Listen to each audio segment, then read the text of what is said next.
Hello दोस्तों, इस video में हम फिजिक्स से टॉप 100 मोस्ट रिपीटेड क्वेश्चन करेंगे। ये क्वेश्चन सबसे ज़्यादा बार एग्जाम में रिपीट होते हैं। ये देखो, ये क्वेश्चन 25 बार पूछा गया है।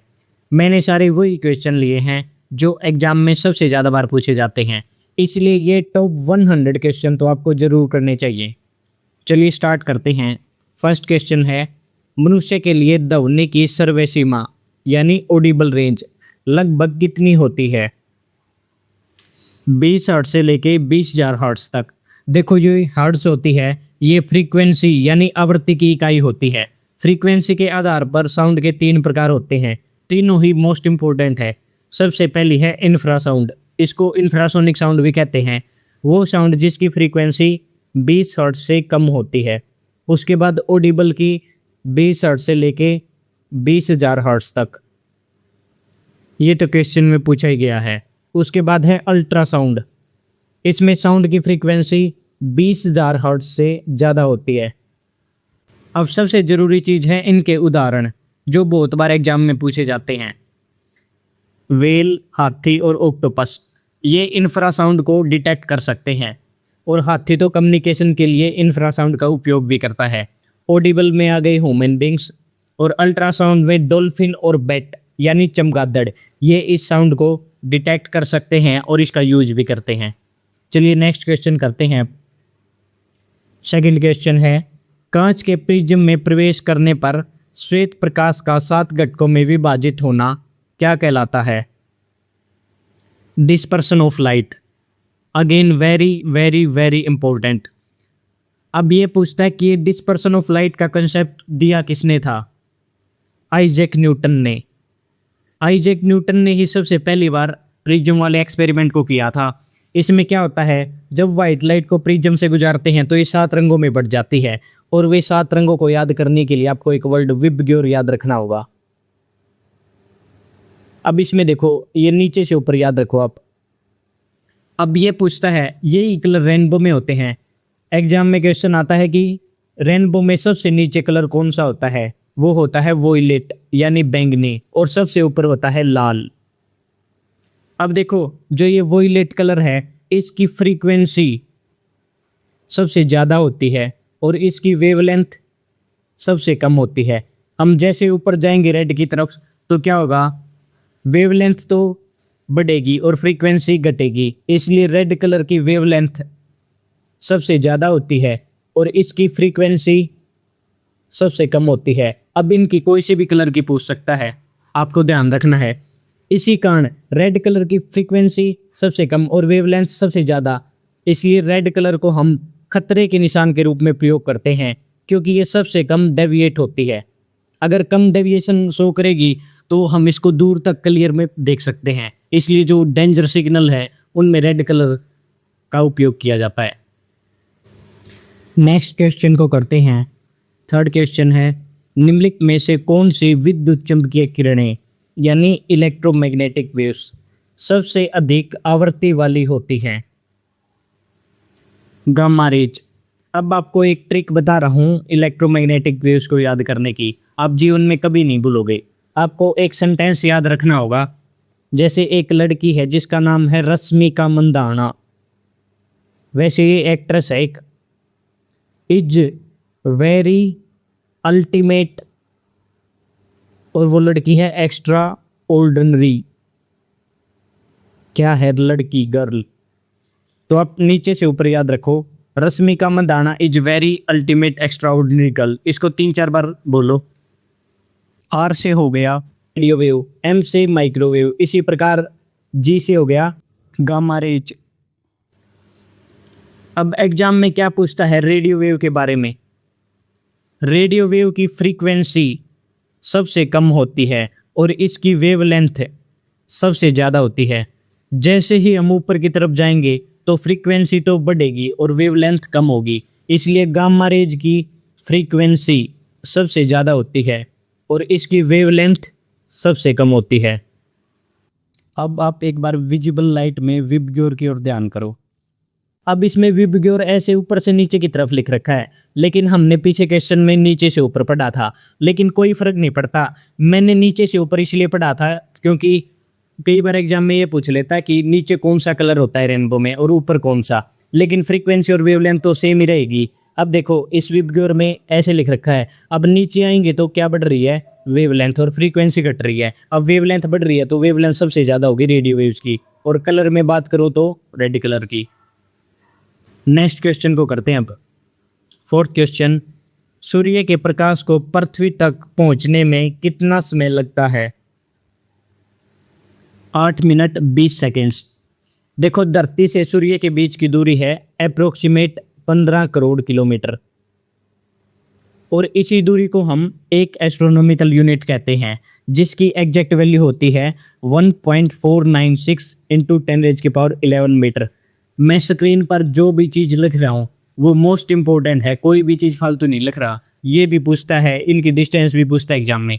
अब देखो लाइट की स्पीड कितनी होती है, c = 3 into 10⁸8 metre per second. अब डिस्टेंस आ गई, स्पीड आ गई, टाइम निकालना है तो टाइम क्या होता है, डिस्टेंस बटे स्पीड। जब 15 करोड़ को इससे डिवाइड करूंगा तो टाइम कितना आ जाएगा, 8 मिनट 20 सेकेंड। लेकिन सूर्य से दूरी और समय का पता तो दुनिया को पता है इसका, लेकिन बात है चांद की, चंद्रमा का पता होना चाहिए जरूरी, इसमें बच्चे अक्सर फंसते हैं। तो चंद्रमा से धरती के बीच की दूरी है 3,84,400 किलोमीटर, इसलिए मूनलाइट को धरती तक आने में 1.3 सेकंड का समय लगता है। अगर मूनलाइट की बात करता तो ये सेकंड ऑप्शन हो जाता। आपको दोनों याद रखने हैं। नेक्स्ट 5वां क्वेश्चन, विद्युत प्रेरित धारा की दिशा ज्ञात करने का नियम कहलाता है फ्लेमिंग राइट हैंड रूल। इसमें 3 चीजें होती हैं, ये है हमारा अंगूठा, और उसके बाद ये है दूसरी फिंगर, 4 फिंगर, और ये है मिडिल फिंगर।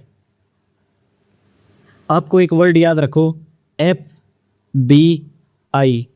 इसमें F का मतलब है फोर्स, यानी ये थंब से पता लगेगा मोशन का, और 4 फिंगर से B यानी मैग्नेटिक फील्ड, और I मिडिल फिंगर से करंट।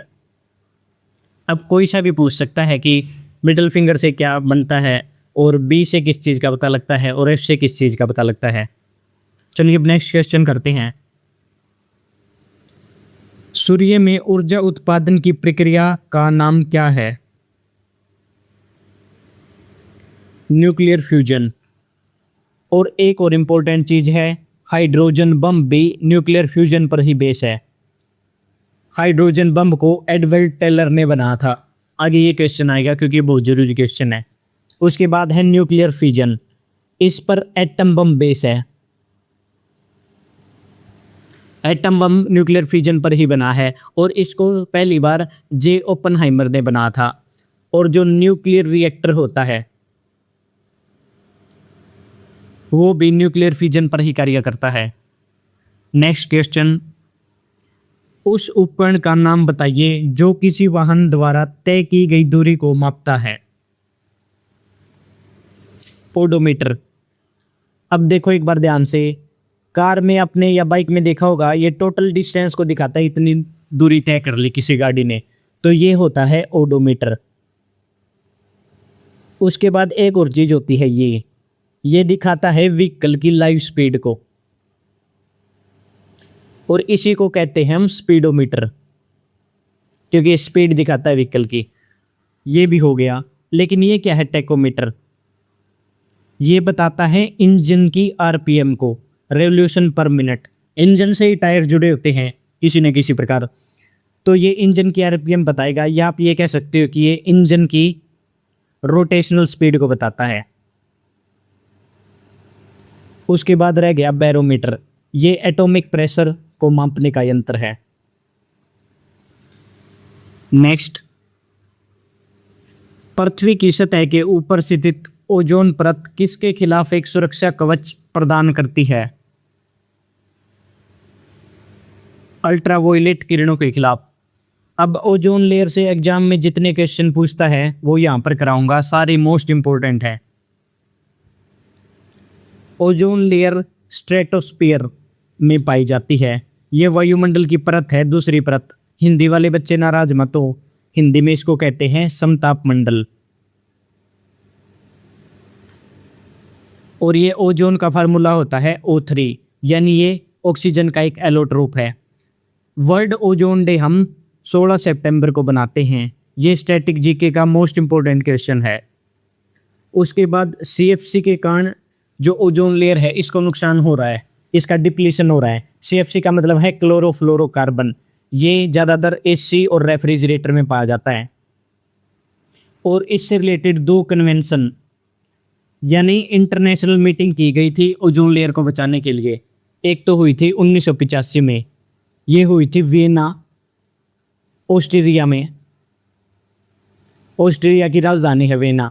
और दूसरी हुई थी 1987 में, ये हुई थी मॉन्ट्रियल, ये कनाडा का शहर है एक। नेक्स्ट, विद्युत प्रतिरोध का SI मात्रक क्या है? ओम। और इस चीज को हम इस सिंबल से डिनोट करते हैं और इस रेसिस्टेंस को मापने के लिए हम ओम मीटर का उपयोग करते हैं। अब क्वेश्चन के साथ साथ हम कंसेप्ट को करेंगे, क्योंकि इन कंसेप्ट से भी बहुत ज़्यादा क्वेश्चन बनते हैं। एग्जाम में ये ग्राफ डायग्राम नहीं देगा, आपको संबलों का डायग्राम आना चाहिए। संबल भी आते हैं एग्जाम में, उसका कौन सा संबल है, चलिए इसको बनाते हैं। सबसे पहले बैटरी बनाओ। बैटरी क्या होता है? सेल के कम्बिनेशन को हम बैटरी कहते हैं। 6th क्लास में आती हैं बातें, 6th और 7th में। ये हो गया रेसिस्टेंस, उसके बाद ये बल्ब, और ये हो गया स्विच, और ये वायर प्लस माइनस, ये करंट फ्लो करा दिया। अब इनके नाम लिखूं, ये है रेसिस्टेंस, बल्ब, ये है बैटरी, और ये है स्विच। आगे क्वेश्चन आएगा, स्विच क्या होता है? वो डिवाइस जो किसी सर्किट को ऑन या ऑफ करता है। जब ये सर्किट को ऑन कर देगा, यानी जब स्विच ऑन होगा तो सर्किट क्लोज हो जाएगी और इसमें करंट का फ्लो होगा। लेकिन जब स्विच को ऑफ कर देंगे तो सर्किट क्या हो जाएगी? ओपन, इसमें करंट का फ्लो नहीं होगा। अब सारे सिंबल को ध्यान से देखो। उसके बाद बताता हूँ रेसिस्टेंस।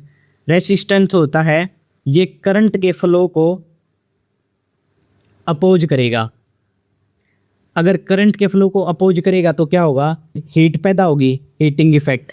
हीटिंग इफेक्ट आएगा, उसके लिए एक फार्मूला होता है, जूल ने दिया था, joule heating effect of electric current, H = I²RT। और इसी हीटिंग इफेक्ट पर इलेक्ट्रिक करंट के बहुत सारी एप्लीकेशन बेस है, जैसे हमारी इलेक्ट्रिकल रोड, इलेक्ट्रिकल आयरन जो प्रेस कपड़ों को करते हैं, गीजर, बल्ब में टंगस्टन धातु होती है उसकी वजह से जलता है, वो भी हीटिंग इफेक्ट ही होता है। और उसके बाद फ्यूज, फ्यूज का तार में हाई रेसिस्टेंस होता है लेकिन उसका मेल्टिंग पॉइंट लो होता है। आगे ये सभी इंपॉर्टेंट क्वेश्चन आएंगे। उसके बाद जो ये रेसिस्टेंस होता है किन किन चीज़ों पर डिपेंड करता है? तो ये करता है R is directly proportional to L/A। तो कि लेंथ जितनी ज़्यादा होगी रेसिस्टेंस उतना ही ज़्यादा होगा, और एरिया ऑफ क्रॉस सेक्शन जितना ज़्यादा होगा रेसिस्टेंस उतना कम होगा। और उसके बाद पूछता है सबसे बेस्ट कंडक्टर कौन सा है इलेक्ट्रिसिटी का? बेस्ट कंडक्टर वही होगा जिसमें रेसिस्टेंस बिल्कुल कम हो, या आप कह सकते हो कि लो रेसिस्टेंस सबसे कम किसका होता है? ये होगा चांदी का, सिल्वर। नेक्स्ट, एक सामान्य मानव आंख के लिए स्पष्ट दृष्टि की न्यूनतम दूरी होती है 25 सेंटीमीटर। कई बार एग्जामिनर कंफ्यूज करने के लिए लिख कर देता है 0.25 मीटर। ये एक ही चीज़ है क्योंकि 1 मीटर में 100 सेंटीमीटर होते हैं। और कई बार स्पष्ट दृष्टि की न्यूनतम दूरी की जगह लिख के दे देगा आपको निकट बिंदु। हमारी आंख का निकट बिंदु होता है 25 सेंटीमीटर, जहाँ तक हम साफ देख सकते हैं। अगर कोई आंख स्वस्थ हो, उसमें मायोपिया या हाइप्रोपिया जैसी बीमारी ना हो, वो आगे पढ़ेंगे, हम आएंगे वो क्वेश्चन भी। उसके बाद एक मानव आंख का दूर बिंदु होता है इनफाइनाइट। आपने 10 क्वेश्चन कर लिए। उसके बाद एक बात बिल्कुल ध्यान से सुनो, मेरे चैनल पर टॉप 100 सीरीज चालू कर रखी है। इसमें मैंने मान लो 10 सब्जेक्ट हो गए हमारे पास, फिजिक्स, केमिस्ट्री, बायो, हिस्ट्री, तो 10 सब्जेक्ट हो गए 100 क्वेश्चन, तो टोटल हो गए 1000 क्वेश्चन। ये मोस्ट इंपॉर्टेंट क्वेश्चन हैं, ये तो आपको बिल्कुल रट लेने हैं। और इनके साथ मैं कितनी ढेर सारी इन्फॉर्मेशन दे रहा हूँ, अगर मान लो आपके एग्जाम में टोटल 25 क्वेश्चन आते हैं तो मैं गारंटी देता हूँ 10 से 15 क्वेश्चन इस सीरीज से पक्का मिलेंगे आपको, क्योंकि इतनी डिटेल में करेंगे, वो भी 1000 क्वेश्चन इनमें से मिल जाएंगे बहुत ज़्यादा, और जो एक्स्ट्रा इन्फॉर्मेशन बता रहा उनमें से। तो आपको ये सीरीज जरूर करनी चाहिए। आप सबसे पहले तो चैनल को सब्सक्राइब कर लो। चलिए अब नेक्स्ट करते हैं 11वां, विद्युत धारा का एसआई मात्रक क्या है? एम्पियर। अब ये क्या होता है? Electric current I is equal to Q by T. ये क्यू है चार्ज, जिसकी यूनिट है क्यूलम्ब, और ये टाइम, और ये है एम्पियर। करंट की यूनिट होती है एम्पियर, लेकिन एक एम्पियर होता कितना है? जब एक क्यूलम्ब चार्ज 1 सेकंड के लिए फ्लो करे तो वो 1 एम्पियर का करंट पैदा करेगा। उसके बाद वोल्ट, ये है पोटेंशियल डिफरेंस की यूनिट। ओम पीछे पढ़ लिया, रेसिस्टेंस की यूनिट है, और क्यूलम्ब है चार्ज की यूनिट। नेक्स्ट, वायुमंडल में जल वाष्प यानी हवा में नमी की मात्रा को किसके रूप में मापा जाता है? ह्यूमिडिटी, और इसको हाइग्रोमीटर के द्वारा मापा जाता है। बच्चे कंफ्यूज होते हैं हाइग्रोमीटर में और हाइड्रोमीटर में। ये मापता है स्पेसिफिक ग्रेविटी लिक्विड की, और ये ह्यूमिडिटी। देखो सिर्फ एक अक्षर का फर्क है, इसमें तो जी है और इसमें डी, लेकिन आपको बिल्कुल भी कंफ्यूज नहीं होना है। और मैं ह्यूमिडिटी से रिलेटेड रियल लाइफ फिजिक्स के पॉइंट ऑफ व्यू से चीज़ें बताता हूँ जो बहुत ज़्यादा इंपॉर्टेंट है। अब देखो मई जून के महीने में क्या होता है, एटमॉस्फेयर में ह्यूमिडिटी बिल्कुल कम होती है, इसलिए जो हमारा पसीना है अच्छे से सूख जाता है, यानी जल्दी सूख जाता है। लेकिन जैसे ही जुलाई का महीना आएगा, यानी मानसून स्टार्ट हो जाएगा, बारिश पड़ेगी, तो वायुमंडल में क्या होगा? पानी बरसेगा, तो ह्यूमिडिटी क्या होगी? बढ़ेगी, जिसके कारण पसीने के सूखने में टाइम लगेगा, धीरे से सूखेगा पसीना। तो इस महीने में हम क्या चिपचिपा महसूस करते हैं, और हमें घुटन भी होती है, अनकंफर्टेबल सा फील करते हैं हम। और एक और चीज़ देख लो, जो मई जून के महीने में हमारे यहाँ पर कूलर अब बहुत अच्छे से काम करते हैं, लेकिन जैसे ही जुलाई आता है तो एसी की तरफ भागते हैं लोग। क्यों? क्योंकि एसी साथ में तो ह्यूमिडिटी को खींचता है और साथ में ठंडक प्रोवाइड करता है, लेकिन कूलर तो एवापोरेशन पर काम करता है, जिसके कारण कूलिंग इफेक्ट देगा। लेकिन अगर ह्यूमिडिटी ज़्यादा होगी जुलाई के महीने में तो कूलर काम करेगा ही नहीं। इसी प्रकार जो मुंबई जैसे शहर है ना, मुंबई शहर कोस्टल एरिया के पास है, समुद्र पास में लगता है, तो ह्यूमिडिटी तो बहुत ही ज़्यादा है वहाँ पर, तो वहाँ पे डेजर्ट कूलर काम नहीं करते, वहाँ पर आपको एसी काम करेंगे। डेजर्ट कूलर का सबसे अच्छा उपयोग है हरियाणा, पंजाब, राजस्थान, अच्छे से काम करता है। चलिए नेक्स्ट क्वेश्चन को करते हैं। 13वां क्वेश्चन, मायोपिया यानी निकट दृष्टि दोष से पीड़ित व्यक्ति की दृष्टि को ठीक करने के लिए किस प्रकार के लेंस का उपयोग किया जाता है? कॉनकेव यानी अवतल lens.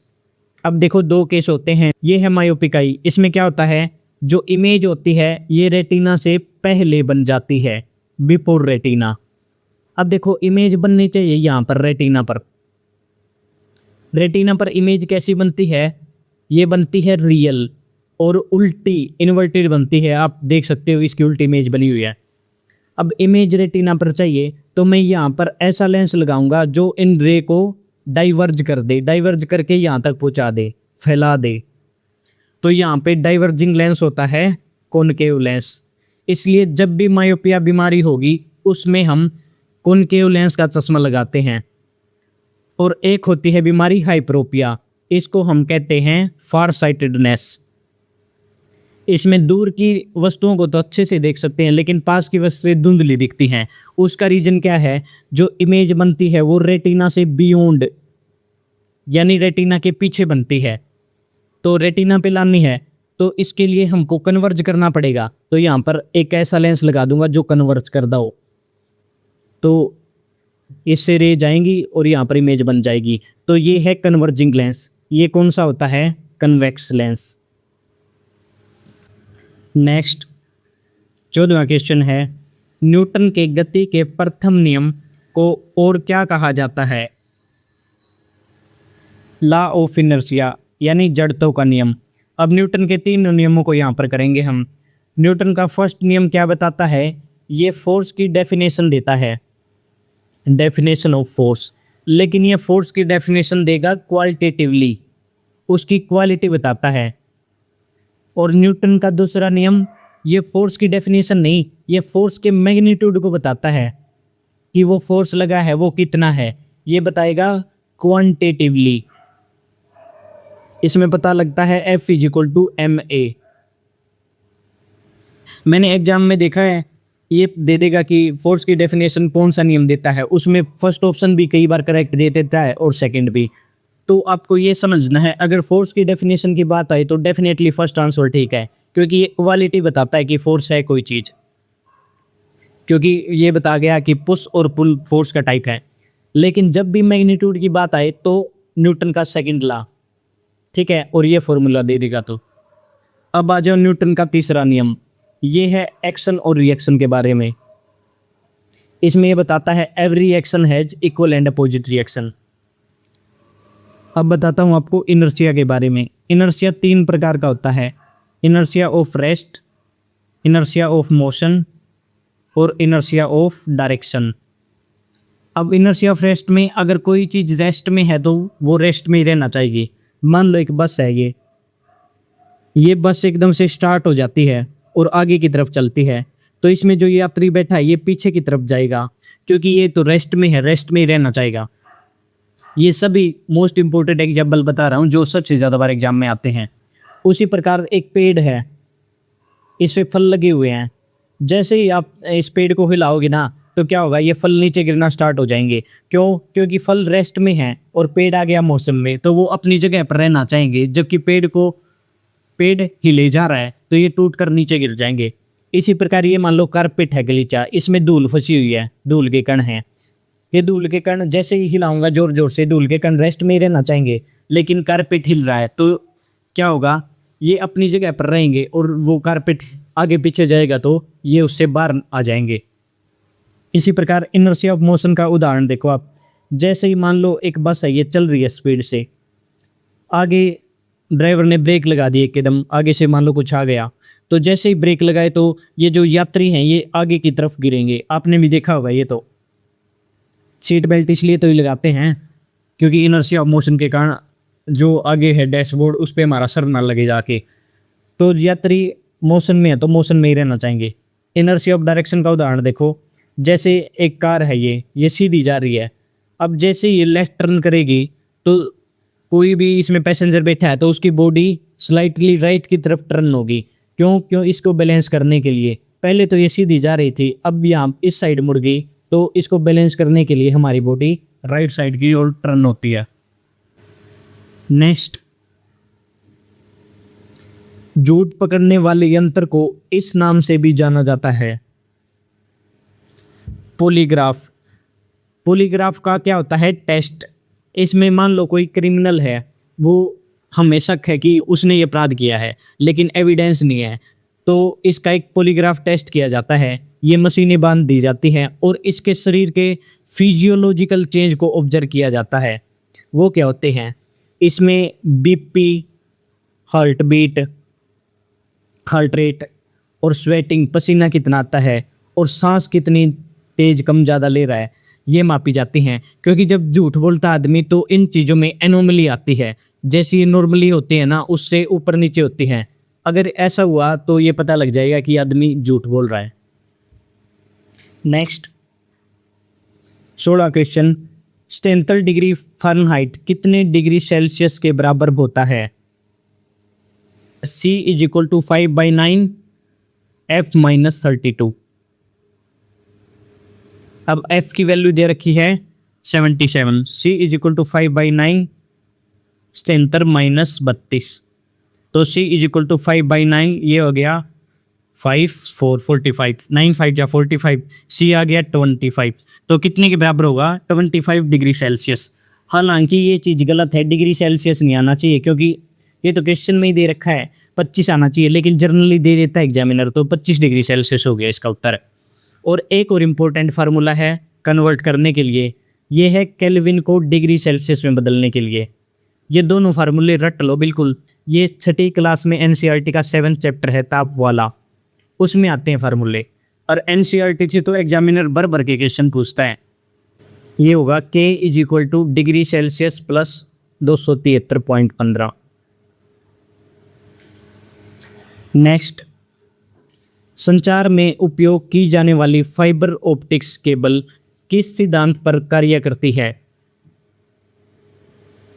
Total internal reflection of light यानी TIR पर।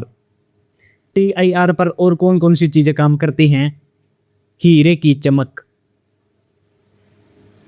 और उसके बाद है एक मिराज जिसको कहते हैं मृग तर्सना। मिराज में दो चीज़ों के बीच बात होती है, यानी दो चीज़ें, दो फिनोमेना के कारण होता है, एक तो TIR और दूसरा है रिफ्रैक्शन ऑफ लाइट। अगर एक ऑप्शन में TIR हो और एक ऑप्शन में दोनों, तो ऑप्शन करेक्ट होगा जिसमें ये दोनों चीज़ हैं। नेक्स्ट, निम्नलिखित में से किस धातु में अधिकतम तापीय और विद्युत चालकता होती है? पीछे एक्स्ट्रा इन्फॉर्मेशन में इसलिए बताया था ताकि आगे कर सको। सिल्वर, चांदी में, और इसको Ag से डिनोट करते हैं और इसका एटॉमिक नंबर है 47। यानी सिल्वर में सबसे ज़्यादा कंडक्टिविटी होती है, मैक्सिमम कंडक्टिविटी। अगर कंडक्टिविटी ज़्यादा होगी तो इसमें सबसे कम क्या होगी? रेसिस्टिविटी होगी, प्रतिरोध अक्षमता। नेक्स्ट, 19वां क्वेश्चन, साफ आसमान का रंग नीला किस परिघटना के कारण होता है? स्कैटरिंग ऑफ लाइट के कारण। और देखते हैं इस फिनोमेना के कारण कौन कौन सी चीज़ें होती हैं। सनराइज और सनसेट के टाइम सन का कलर रेड दिखाई देता है, वो भी स्कैटरिंग ऑफ लाइट के कारण होता है। क्लाउड का जो बादल हैं उनका सफ़ेद कलर भी इसी के कारण होता है। और टिंडल इफेक्ट केमिस्ट्री में पढ़ा होगा, फिजिक्स में भी आता है, ये भी इसी के कारण। उसके बाद रेड सिग्नल, लाल रंग का ये सिग्नल क्यों लिया जाता है? क्योंकि जो रेड कलर है ना, मैंने पीछे बताया था, उसकी वेवलेंथ सबसे ज़्यादा होती है। वेवलेंथ सबसे ज़्यादा होगी तो इसमें स्कैटरिंग और डेविएशन दोनों ही कम होंगे, जिसके कारण हम इसमें दूर तक इस कलर को अच्छे से देख सकते हैं। नेक्स्ट, एक विद्युत बल्ब का तंतु किससे बना होता है? टंगस्टन, और टंगस्टन को हम W से डिनोट करते हैं। अब देखो, ये होता है बल्ब का तंतु। अब ये देखो इस प्रकार लगाया गया है, चाहते तो ये सीधा तार भी लगा सकते थे, सीधा क्यों नहीं लगा? मैंने पीछे बता दिया, R is directly proportional to L/A। जितनी लेंथ ज़्यादा होगी उतना रेसिस्टेंस ज़्यादा होगा, रेसिस्टेंस ज़्यादा होगा तो करंट, हीटिंग इफेक्ट चालू होगा जूल के लॉ के अकॉर्डिंग। तो हीटिंग इफेक्ट के कारण ये बल्ब जगमगाएगा और हमें रोशनी देगा, जिससे हम बहुत ज़्यादा पढ़ेंगे। टंगस्टन की खासियत क्या है? ये हाई रेसिस्टेंस करता है और इसका मेल्टिंग पॉइंट बिल्कुल हाई होता है, हाई मेल्टिंग पॉइंट। लेकिन एक होता है फ्यूज, जैसे कहते हैं ना फ्यूज उड़ गया, वो किस चीज़ से बना होता है? उसका रेसिस्टेंस तो होता है हाई, लेकिन उसका मेल्टिंग पॉइंट होता है लो, ताकि जब भी बिजली तेज हो तो क्या हो जाए, वो लो मेल्टिंग पॉइंट होने की वजह से सर्किट को ब्रेक कर दे। और एक होती है निक्रोम, निकल और क्रोमियम, ये होती है एलिमेंट। वैसे ये मिक्स धातु है, इससे बनता है एलिमेंट। वो एलिमेंट नहीं जो केमिस्ट्री में पढ़ते हो, एलिमेंट वो उसको बोलते हैं जो रोड में यूज होता है और हीटर में यूज होता है। जो तार होता है वो निक्रोम का बना होता है। आगे क्वेश्चन आएगा, मोस्ट इंपॉर्टेंट है, अभी आपको अवेयर कर रहा हूँ, आगे गलत नहीं करना है। नेक्स्ट, 21वां क्वेश्चन है, लेंस की अक्षमता का SI मात्रक क्या है? डायोप्टर, और इसको हम D से डिनोट करते हैं। लेंस की पावर हमें बताती है कि लेंस कितना तो डाइवर्ज करेगा रेज को या कितना कन्वर्ज करेगा। डाइवर्ज करता है कॉनकेव लेंस और कन्वर्ज करता है कन्वेक्स लेंस। अब इसके बाद ये पावर का फॉर्मूला क्या होता है, power of lens is equal to 1/f। यहाँ पर f है फोकल लेंथ। फोकल लेंथ तो पॉजिटिव और नेगेटिव दोनों प्रकार की होती है, तो इसको कैसे याद रखेंगे कि किसकी पॉजिटिव है और किसकी नेगेटिव। तो इसके लिए आप एक ट्रिक याद रखो, केव। मान लो आप केव में गिर गए नीचे, तो नेगेटिव साइन आएगा ना, तो जहाँ पे भी केव है उसकी फोकल लेंथ होगी नेगेटिव। जैसे कॉनकेव मिरर की फोकल लेंथ नेगेटिव और कॉनकेव लेंस की भी नेगेटिव, और बाकी यहाँ पर आ जाएगा पॉजिटिव पॉजिटिव।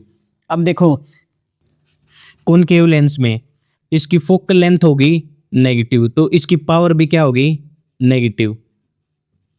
और कॉन्वेक्स लेंस में इसकी फोकल लेंथ होती है पॉजिटिव, तो इसकी पावर भी कैसी होती है, पॉजिटिव। फोकल लेंथ क्या होता है, फोकल लेंथ होता है पोल से लेके फोकस तक की दूरी, प्रिंसिपल फोकस तक की दूरी। अब इसमें देखो जैसे ये यहाँ पर है, ये अब देखो ये यहाँ पर है पोल, उसके बाद यहाँ तक की दूरी, इस दूरी को नाम दूंगा मैं, ये है फोकल लेंथ। उसके बाद इस फोकल लेंथ को, ये फोकल लेंथ और किसके इक्वल होती है, f is equal to r/2, radius of curvature के हाफ होती है। रिलेशन पूछ सकता है कोई भी, तो इन चीज़ों को, इसको और किसकी पॉजिटिव नेगेटिव है ये ध्यान रखो, कैसे भी किसी भी प्रकार का क्वेश्चन पूछ सकता है आपसे एग्जामिनर। नेक्स्ट, तापमान का SI मात्रक क्या है, केल्विन। डिग्री सेल्सियस, फ़ारेनहाइट और केल्विन टेम्परेचर के ही यूनिट है, लेकिन SI यूनिट है केल्विन, और जूल है एनर्जी की यूनिट। नेक्स्ट, एक डायनमो का उपयोग किसे परिवर्तित करने के लिए किया जाता है, ये मैकेनिकल एनर्जी को इलेक्ट्रिकल एनर्जी में कन्वर्ट करता है, और डायनमो को सबसे पहले इन्वेंट किया था माइकल फेराडे ने। बहुत इंपॉर्टेंट क्वेश्चन है ये। और जो डायनमो है इसका प्रिंसिपल, यानी ये किस चीज पर कार्य करता है, इलेक्ट्रोमैग्नेटिक इंडक्शन पर। नेक्स्ट, तेल के दीपक की बत्ती में तेल किसके कारण ऊपर चढ़ता है, कैपिलरी एक्शन यानी केशिका क्रिया के द्वारा। और इंपॉर्टेंट एग्जांपल बताता हूं कैपिलरी एक्शन के। आपने जाइलम टिश्यू के बारे में पढ़ा होगा बायोलॉजी में, जो वाटर और मिनरल का ट्रांसपोर्ट करता है। ये क्वेश्चन मोस्ट इंपॉर्टेंट है, बायो के टॉप 100 क्वेश्चनों में भी 2-3 बार आया है, मतलब अलग अलग तरीके से। उसके बाद इंक ब्लोटिंग पेपर इंक को एब्जॉर्ब करेगा कैपिलरी एक्शन के द्वारा। जब हम नहाते हैं, नहाने के बाद टॉवल से रब करते हैं, तो वो वाटर सोक करेगा कैपिलरी एक्शन की मदद से। नेक्स्ट, वाहनों में पीछे की ओर के ट्रैफिक को देखने के लिए किस प्रकार के दर्पण का उपयोग किया जाता है, कॉन्वेक्स मिरर। इसी मिरर का उपयोग क्यों किया जाता है, क्योंकि ये वाइड व्यू प्रोवाइड करता है। हम छोटे से मिरर में बहुत सारी चीज़ें, पीछे की चीज़ें देख सकते हैं, और इमेज बिल्कुल छोटी बनती है, लेकिन बनती है सीधी, इरेक्ट। यही चाहिए है हम जब रोड पे चलते हैं, तो पीछे का अच्छे से व्यू आए और इमेज सीधी बने। और इसका उपयोग किया जाता है शॉप में सिक्योरिटी के लिए और रोड के कॉर्नरों पर, ताकि दूसरी साइड से आने वाले वाहन एक दूसरे वाली साइड को देख सके कि इस साइड से भी वाहन आ रहा है। जो ये कन्वेक्स मिरर है और दूसरा है कॉनकेव लेंस, इन दोनों में एक समान प्रॉपर्टी होती है। दोनों क्या करते हैं, चीजों को डाइवर्ज। ये तो हो गया कॉन्वेक्स मिरर और ये हो गया कॉनकेव लेंस, दोनों की प्रॉपर्टी है डाइवर्जिंग की, तो इनमें ये सिमिलरिटी है, ध्यान रखना, आप अच्छे से रिलेट कर पाओगे। उसके बाद है कॉनकेव मिरर, ये है कॉनकेव मिरर और ये है कॉन्वेक्स लेंस। इन दोनों की प्रॉपर्टी है कन्वर्जन की, कन्वर्जिंग पावर होती है इनमें। नेक्स्ट, कौन से जानवर अपना शिकार पकड़ने और बाधाओं से बचने के लिए प्राच्य ध्वनि यानी अल्ट्रासोनिक साउंड का उपयोग करते हैं, बैट। और दूसरा उदाहरण बताया था मैंने, डॉल्फिन। ये दोनों अल्ट्रासोनिक साउंड का उपयोग करते हैं जिसकी फ्रीक्वेंसी 20 किलो हर्ट्ज यानी 20,000 हर्ट्ज से ज़्यादा होती है। नेक्स्ट, द्रव्यमान और वेग के गुणनफल को क्या कहा जाता है? मोमेंटम। इसको हम लीनियर मोमेंटम भी कहते हैं जिसको P से डिनोट करते हैं। P is equal to mass into velocity के प्रोडक्ट के इक्वल होता है। अब दो रियल लाइफ एग्जांपल देखो आप। एक तो मान लो ट्रक है मेरे पास, दूसरी है कार। ट्रक का मास ज़्यादा होता है कार के कंपैरिजन में और कार का इसके कंपैरिजन में कम मास। मान लो दोनों सेम वेलोसिटी से ट्रैवल कर रहे हैं तो जो ट्रक का मोमेंटम है ये कार के मोमेंटम से ज़्यादा होगा। और दूसरा केस, कार का मास कम है लेकिन मान लो कार की वेलोसिटी ट्रक से बहुत बहुत ज़्यादा है तो इस केस में कार का मोमेंटम ट्रक से ज़्यादा होगा, क्योंकि ये किसी एक चीज़ पर नहीं, ये दोनों के प्रोडक्ट पर डिपेंड करता है। और अगर मैं देसी भाषा में समझाऊं तो कोई भी चीज़ मान लो चल रही है, उसको रोकना कितना मुश्किल है ये डिसाइड मोमेंटम करेगा कि उसका मोमेंटम कितना है। नेक्स्ट, कांच के प्रिज्म से प्रकाश के विक्षेपण यानी डिस्पर्सन के बाद श्वेत प्रकाश के 7 रंगों में से कौन सा रंग सबसे कम विचलित होता है? रेड। अब देखो न्यूटन ने सबसे पहली बार एक्सपेरिमेंट किया था ये, तो जब व्हाइट लाइट गुजारी थी तो ये 7 रंगों में टूट गई थी। इसके लिए मैंने एक वर्ड बताया था विबग्योर, और इसको आपको नीचे से ऊपर याद रखना है। अब जैसे मैं नीचे से ऊपर जाऊंगा तो इसमें फ्रीक्वेंसी तो घटती है और जो वेवलेंथ है वो बढ़ती है। तो रेड कलर की सबसे ज़्यादा क्या होती है? वेवलेंथ, जिसके कारण ये सबसे कम डेविएट होगा और इसका रिफ्रैक्शन भी कम होगा। इसलिए ही डेंजर सिग्नल में रेड कलर का उपयोग किया जाता है, क्योंकि इसको हम दूर तक आसानी से देख सकते हैं, क्योंकि ये बिल्कुल सबसे कम डेविएशन शो करता है। नेक्स्ट, उपयोग की जाने वाली विद्युत ऊर्जा का व्यावसायिक मात्रक क्या है? Kilowatt hour. इसको हम kWh से डिनोट करते हैं। आपके घर में मीटर होगा, जो इलेक्ट्रिकल मीटर है उसके ऊपर लिखा होता है किलोवाट आवर मीटर, और जो बिल आता है बिल यूनिटों में आता है, इतने यूनिट बिल आ गया तो उसके ऊपर भी लिखा होता है किलोवाट आवर। तो 1 किलोवाट आवर किस चीज़ के बराबर होता है? 1 किलोवाट में 1000 वाट और 1 आवर में 3600 सेकेंड, तो ये हो गया 3.6 इंटू 10⁻⁶ जूल। तो 1 किलोवाट आवर इस चीज़ के बराबर होता है। ये भी इम्पोर्टेंट क्वेश्चन है, very very important. Next question, खगोलीय पिंडों के बीच की बहुत लंबी दूरियों को मापने की इकाई क्या है? Light years. अब देखो जो बड़ी दूरियां हैं उनको मापने के लिए 3 इकाइयां हैं, तीनों बहुत जरूरी हैं। पहली है एस्ट्रोनॉमिकल यूनिट।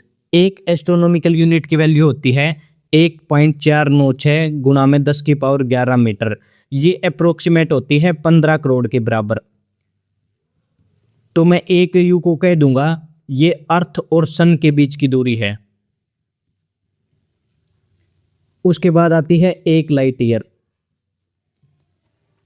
यानी 1 वर्ष में लाइट कितना ट्रेवल करती है, ये होता है वैल्यू इसकी 9.46 इंटू 10⁻15 मीटर। उसके बाद सबसे बड़ी यूनिट होती है 1 पारसेक, जिसकी वैल्यू होती है 3.26 लाइट ईयर्स। अब कुछ भी क्वेश्चन दे सकता है, ये दे देगा इन तीनों में से सबसे बड़ी कौन सी है? सबसे बड़ी है पारसेक। पारसेक से छोटी है लाइट ईयर और लाइट ईयर से छोटी है एस्ट्रोनॉमिकल यूनिट। एक यूनिट की बात कर रहा हूं मैं। उसके बाद आओ nautical mile. Nautical mile, 1 nautical mile होता है 1852 मीटर के बराबर। उसके बाद किलो और फर्मी। अब देखो इन किलो और फर्मी में प्रीफिक्स को सिर्फ देखना आपने। प्रीफिक्स जो पहले ये किलो फर्मी, जैसे ये प्रीफिक्स होते हैं किलो, किलो का मतलब होता है 10⁻3, जैसे 1 किलोमीटर में 1000 मीटर। और तो मीटर जो होती है ये लेंथ की SI यूनिट होती है। उसके बाद होता है नैनो, जो इम्पोर्टेंट बता रहा हूँ मैं, ये आगे भी क्वेश्चन आएगा। नैनो 10⁻⁹ और उसके बाद फर्मी 10⁻⁻15। तो 1 फर्मी मीटर किसके इक्वल होगा? 10⁻⁻15 मीटर। सभी कुछ भी क्वेश्चन पूछ सकता है, इसलिए सभी को बिल्कुल ध्यान से देखो और यहीं पर रटो, क्योंकि मैंने अभी इसलिए करवाए हैं, ऑप्शन इसलिए रखे हैं, ये आगे ये भी क्वेश्चन आएगा। ठीक है, नेक्स्ट, 1 हॉर्स पावर कितने वोट के बराबर होता है? 740 वोट। अगर मैं किलो वोट के बराबर पूछूं तो वो होगा 0.746 किलो वोट, क्योंकि 1 किलो वोट में होता है 1000 वोट। नेक्स्ट, ध्वनि का धीमापन या तेज होना मूल रूप से किसके द्वारा निर्धारित होता है? एम्पलीट्यूड पर। देखो, एम्पलीट्यूड में भी दो चीज़ें होती हैं। मान लो किसी साउंड का एम्पलीट्यूड ज़्यादा है तो जो वो साउंड है वो लाउड होगी, लेकिन किसी साउंड का अगर एम्पलीट्यूड कम है तो वो साउंड क्या होगी? फेंट, यानी धीमी आवाज़ होगी। और साउंड की लाउडनेस को मापने के लिए कि वो कितनी लाउड है कितनी नहीं है, तो उसके लिए हम यूनिट का उपयोग करते हैं डेसिबल, जिसको डीबी से डिनोट करते हैं। उसके बाद एक होती है साउंड की फ्रीक्वेंसी। अब जैसे आपने दो टाइप की साउंड सुनी होगी, एक तो बाहरी आवाज़ या कह सकता हूँ मैं गंभीर आवाज़ होती है जो, और एक होती है पतली और तीखी आवाज़। इसमें क्या होता है, बाहरी आवाज़ में साउंड की फ्रीक्वेंसी बिल्कुल लो होती है, और जो पतली और तीखी आवाज़ होती है इसमें साउंड की फ्रीक्वेंसी बिल्कुल हाई होती है। अब देखो, अगर लो फ्रीक्वेंसी होगी तो पिच भी इसकी लो होगी साउंड की, और इसकी पिच हाई होगी, इसकी लो। उसके बाद इसके एग्जाम्पल, बाहरी साउंड किसकी होती है? जैसे लायन गरजता है, एक शेर है वो दहाड़ता है, रोर करता है, तो उसकी साउंड बाहरी होगी, यानी उसकी फ्रीक्वेंसी लो है। लेकिन जैसे ही एक बेबी बच्चा क्राई करता है, रोता है, वो तो उसकी आवाज़ बहुत तीखी होती है, क्योंकि उसमें फ्रीक्वेंसी और उसकी पिच बहुत ज़्यादा होती है, इसलिए वो आवाज़ बहुत तीखी सुनाई देती है। इनमें डिफरेंस समझना आपने। नेक्स्ट, सोनार का पूर्ण रूप क्या है? Sound navigation and ranging. इसमें क्या होता है, ये देखो, ये शिप है, इसके ऊपर ये ट्रांसड्यूसर डिवाइस है, ये साउंड वेव को प्रोड्यूस करेगा। अब इसमें कौन सी वेव का यूज किया जाता है? इसमें अल्ट्रासोनिक साउंड वेव्स का यूज किया जाता है, जिसकी फ्रीक्वेंसी 20 किलोहर्ट्ज से ज़्यादा होती है। ये मैंने तो बहुत बार बता दिया। अब जैसे ही मान लो ये समुद्र में चली गई, जैसे इसको कोई ऑब्जेक्ट मिलेगा तो ये साउंड वेव रिफ्लेक्ट होकर वापस ऊपर चली जाएगी। अगर मान लो इस समुद्र से गहराई मापनी है इसकी, तो यहाँ से इसको टच करेगी इसके समुद्र के बेड को, और फिर वापस रिफ्लेक्ट हो जाएगी। तो इससे हम मेजर कर सकते हैं कि कोई ऑब्जेक्ट है या नहीं, और इसमें जो समुद्र की गहराई है वो भी नापी जा सकती है। तो इसमें हम किस फिनोमेना का यूज करते हैं? साउंड की रिफ्लेक्शन का। Reflection of sound is used in sonar, और जिसको हम कहते हैं इको। नेक्स्ट, समुद्र की गहराई मापने के लिए किस यंत्र का उपयोग किया जाता है? सेटोमोमीटर।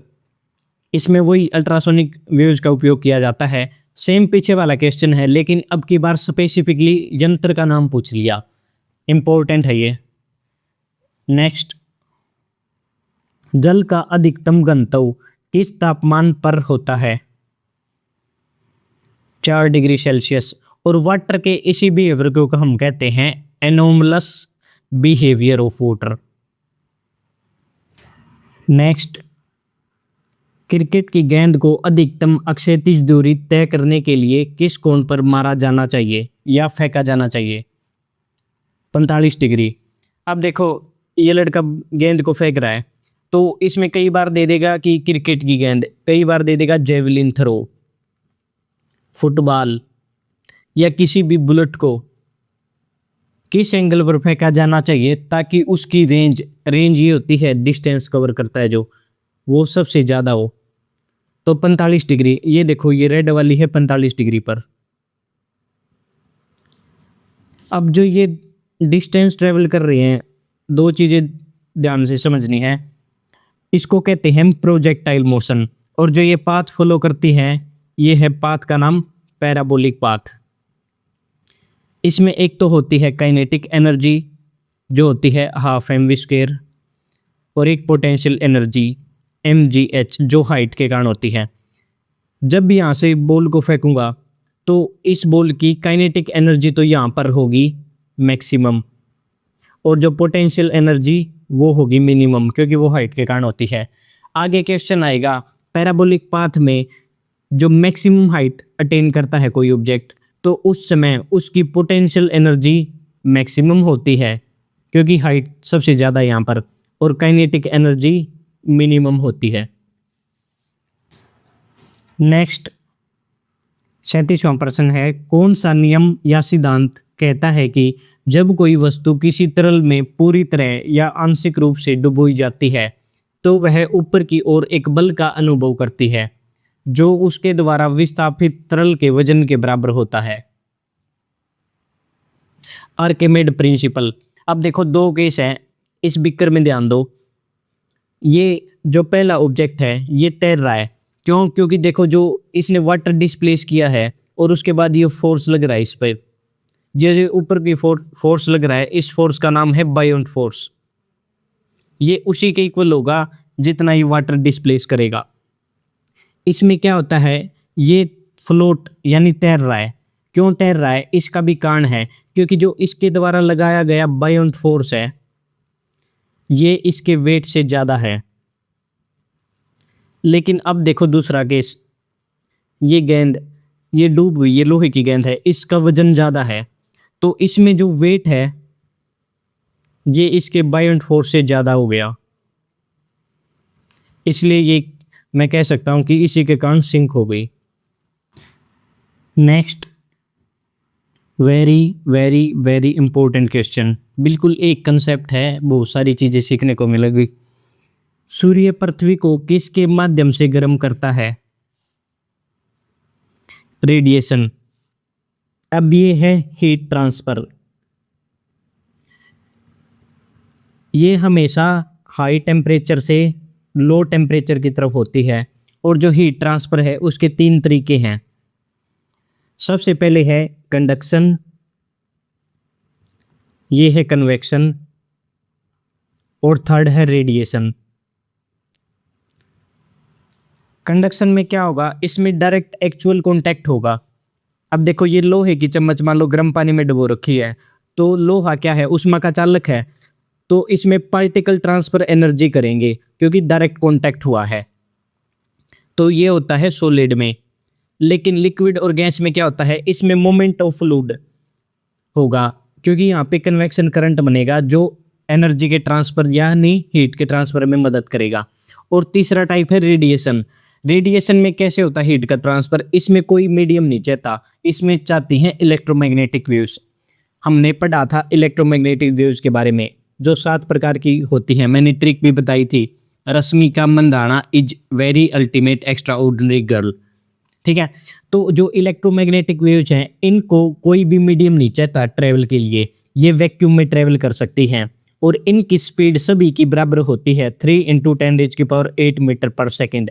ये क्वेश्चन पूछता है कि इलेक्ट्रोमैग्नेटिक वेव्स की स्पीड कितनी होती है, सभी की बराबर होती है, और इनको कोई मीडियम नहीं चाहता, ठीक है। अब जो सन से हीट आएगी वो इलेक्ट्रोमैग्नेटिक वेव्स की फॉर्म में आएंगी, क्योंकि यहाँ पर स्पेस में तो कोई एटमॉस्फेयर नहीं है, वैक्यूम है, इसलिए तो सनरेज आती हैं, क्योंकि वो इलेक्ट्रोमैग्नेटिक वेव्स होती हैं, इसलिए इसकी स्पीड भी बहुत है। तो एक क्वेश्चन ये बन गया, कौन से माध्यम से हीट ट्रांसफर सबसे तेज होती है? तो उसका आंसर होगा रेडिएशन से, क्योंकि इसमें इलेक्ट्रोमैग्नेटिक वेव्स की स्पीड सबसे ज़्यादा होती है। उसके बाद होगा कन्वेक्शन में, और सबसे कम तेज होगा कंडक्शन में। नेक्स्ट, पवन यानी हवा के वेग को मापने के लिए किस यंत्र का उपयोग किया जाता है? एनीमोमीटर। एनीमो का मतलब ही क्या होता है? विंड, हवा। बायोलॉजी के टॉप 100 क्वेश्चन में एक क्वेश्चन मुझे याद है, ये आया था, जो पोलिनेशन हवा के द्वारा होता है उसको क्या कहा जाता है? उसको एनीमोफिली कहते हैं। यहाँ पे भी एनीमो का मतलब हवा ही था। नेक्स्ट, किस तापमान पर फ़ारेनहाइट और सेल्सियस स्केल समान रीडिंग दिखाते हैं? -40 डिग्री सेल्सियस। हमारे पास डिग्री सेल्सियस को फ़ारेनहाइट में बदलने का फार्मूला है, ये है C = 5/9 F-32। तो अब ये कह रहा है क्वेश्चन में डिग्री सेल्सियस और फ़ारेनहाइट बराबर हो जाए, तो इसके लिए इन दोनों की वैल्यू मैं x के इक्वल रख लेता हूँ। तो अब रखो x की वैल्यू यहाँ पर, x = 5/9 x - 32, तो 9x = 5x - 32 पंजे 160, तो 4x हो गया -160 और x की वैल्यू आ गई -40।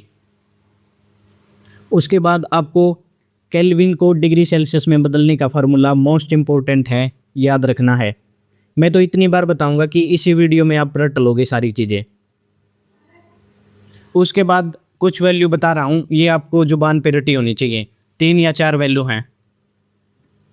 वाटर का फ्रीजिंग पॉइंट 0 डिग्री सेल्सियस, जो होता है 32 डिग्री फ़ारेनहाइट के और 273 केल्विन के। आपको ये रटे होने चाहिए, एग्जाम में निकाल के नहीं देखने हैं फार्मूले से, क्योंकि 2-3 रीडिंग है, ये हैं सबसे ज़्यादा ज़रूरी हैं, इससे टाइम बचेगा आपका। 100 डिग्री सेल्सियस होता है 212 डिग्री फ़ारेनहाइट और 373 केल्विन के। 37 डिग्री सेल्सियस ह्यूमन बॉडी का नॉर्मल टेम्परेचर, बायो का one of the most important question, ये होता है 98.6 डिग्री फ़ारेनहाइट और 310 केल्विन। नेक्स्ट, यांत्रिक ऊर्जा किसका योग होती है? काइनेटिक एनर्जी और पोटेंशियल एनर्जी का। नेक्स्ट, तरलु द्वारा लगाए जाने वाले घर्षण बल को और क्या भी कहा जाता है? ड्रैग यानी कर्षण बल। अब देखो, जो सरफेस पे होता है, मान लो ये बस है, बस के टायरों के बीच और रोड पे, ये होता है घर्षण बल, जिसको हम फ्रिक्शनल फोर्स यानी फ्रिक्शन कहते हैं। ये हमेशा अपोजिट डायरेक्शन में लगता है। इसी प्रकार तरलों में ये लड़की इस साइड जाना चाहती है, लेकिन पानी इसको इस साइड अपना बल लगाएगा, कर्षण बल। लेकिन एक और बल लगता है, वो लगता है नीचे की तरफ से, जिसको हम बायोंट फोर्स कहते हैं, जो कि आर्किमेड प्रिंसिपल के द्वारा बताया गया था कि ये बायोंट फोर्स होता क्या है। इसी से पता लगेगा कि कोई वस्तु डूबेगी या तैरेगी। ये हमने कंसेप्ट पीछे कर लिया था। नेक्स्ट, मात्रात्मक रूप से किसी वस्तु के जड़त्व का माप उसके हरिस्थान द्वारा किया जाता है? मास के द्वारा। देखो, इनर्शिया डायरेक्टली प्रोपोर्शनल होता है मास के, जितना ज़्यादा मास होगा उतना ही ज़्यादा इनर्शिया होगा। अब इनर्शिया भी 3 प्रकार का होता है। सबसे पहले तो इनर्शिया किसी भी चीज़ की वो क्वालिटी है जो उसके चेंज को रेसिस्ट करे। इसमें 3 प्रकार आते हैं, inertia of rest, inertia of motion और इनर्शिया ऑफ डायरेक्शन। पीछे मैंने इन सभी के डिटेल एग्जाम्पल बताए थे जो मोस्ट इम्पोर्टेंट थे एग्जाम के पॉइंट ऑफ व्यू से। अब आप इनको कमेंट करो। नेक्स्ट, धमनी निम्नलिखित में से किस में से होकर यात्रा नहीं कर सकती? वैक्यूम में से, क्योंकि साउंड को ट्रेवल करने के लिए हमेशा एक मीडियम की ज़रूरत होती है, और साउंड की स्पीड सबसे ज़्यादा होती है सॉलिड में, उसके बाद होगी लिक्विड में, और उसके बाद गैस में। ये भी क्वेश्चन आता है, मून पे 2 लोग हैं, वो आपस में एक दूसरे की बात को नहीं सुन सकते, क्यों? क्योंकि वो साउंड तो प्रोड्यूस कर रहे हैं, लेकिन वहाँ पर चांद पर कोई भी एटमॉस्फेयर नहीं है, यानी कोई भी मीडियम नहीं है, इसलिए वहाँ पे साउंड ट्रेवल नहीं कर सकती। Next, the mirror formula for a spherical mirror is, option D is correct, 1/f = 1/v + 1/u।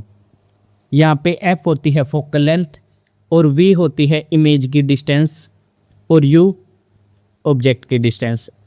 अब फोकल लेंथ तो अलग अलग मिरर की अलग अलग होती हैं, जैसे कनकेव मिरर और कन्वेक्स मिरर, और तीसरा होता है प्लेन मिरर। ये दोनों आते हैं स्फेरिकल मिरर में। कनकेव मिरर की फोकल लेंथ हमेशा नेगेटिव होती है और कन्वेक्स की पॉजिटिव, और प्लेन मिरर की फोकल लेंथ हमेशा इनफाइनाइट होती है।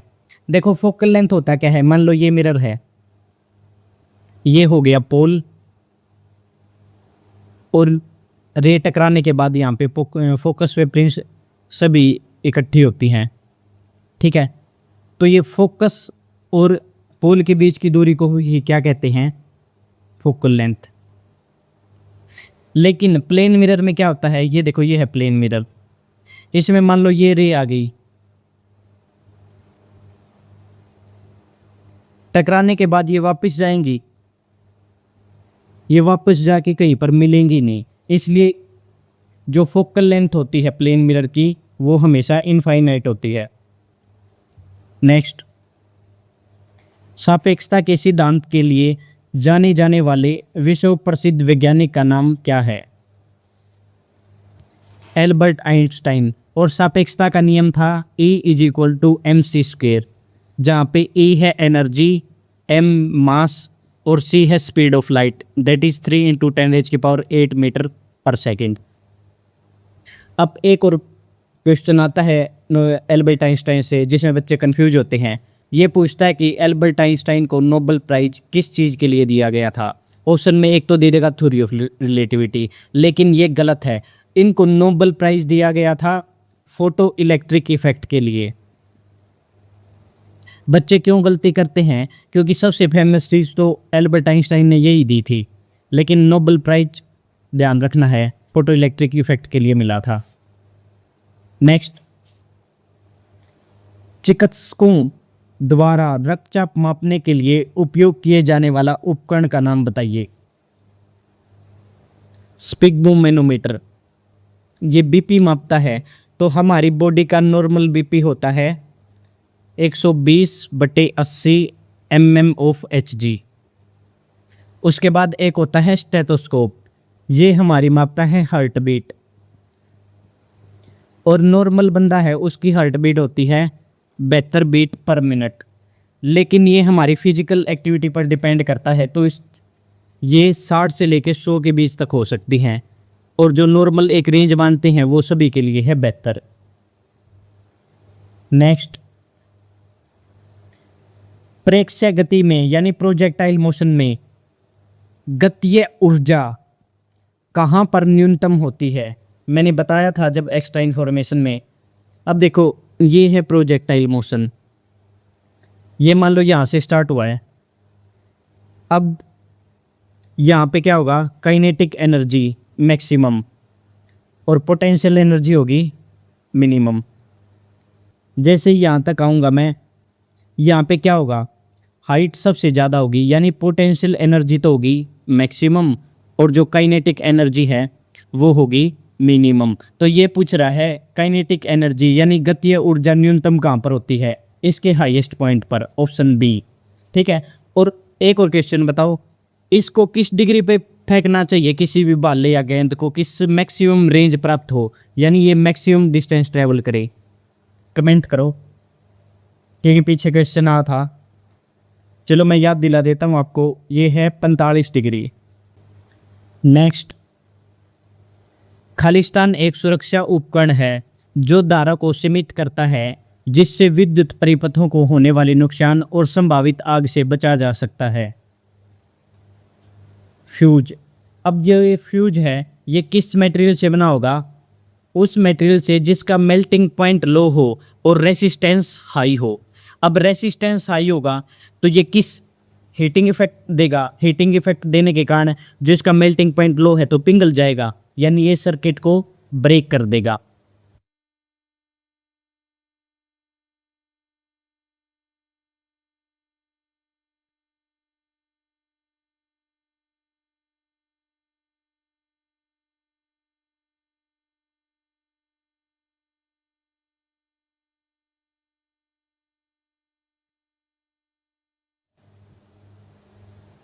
जिसकी फुल फॉर्म है मिनिएचर सर्किट ब्रेकर।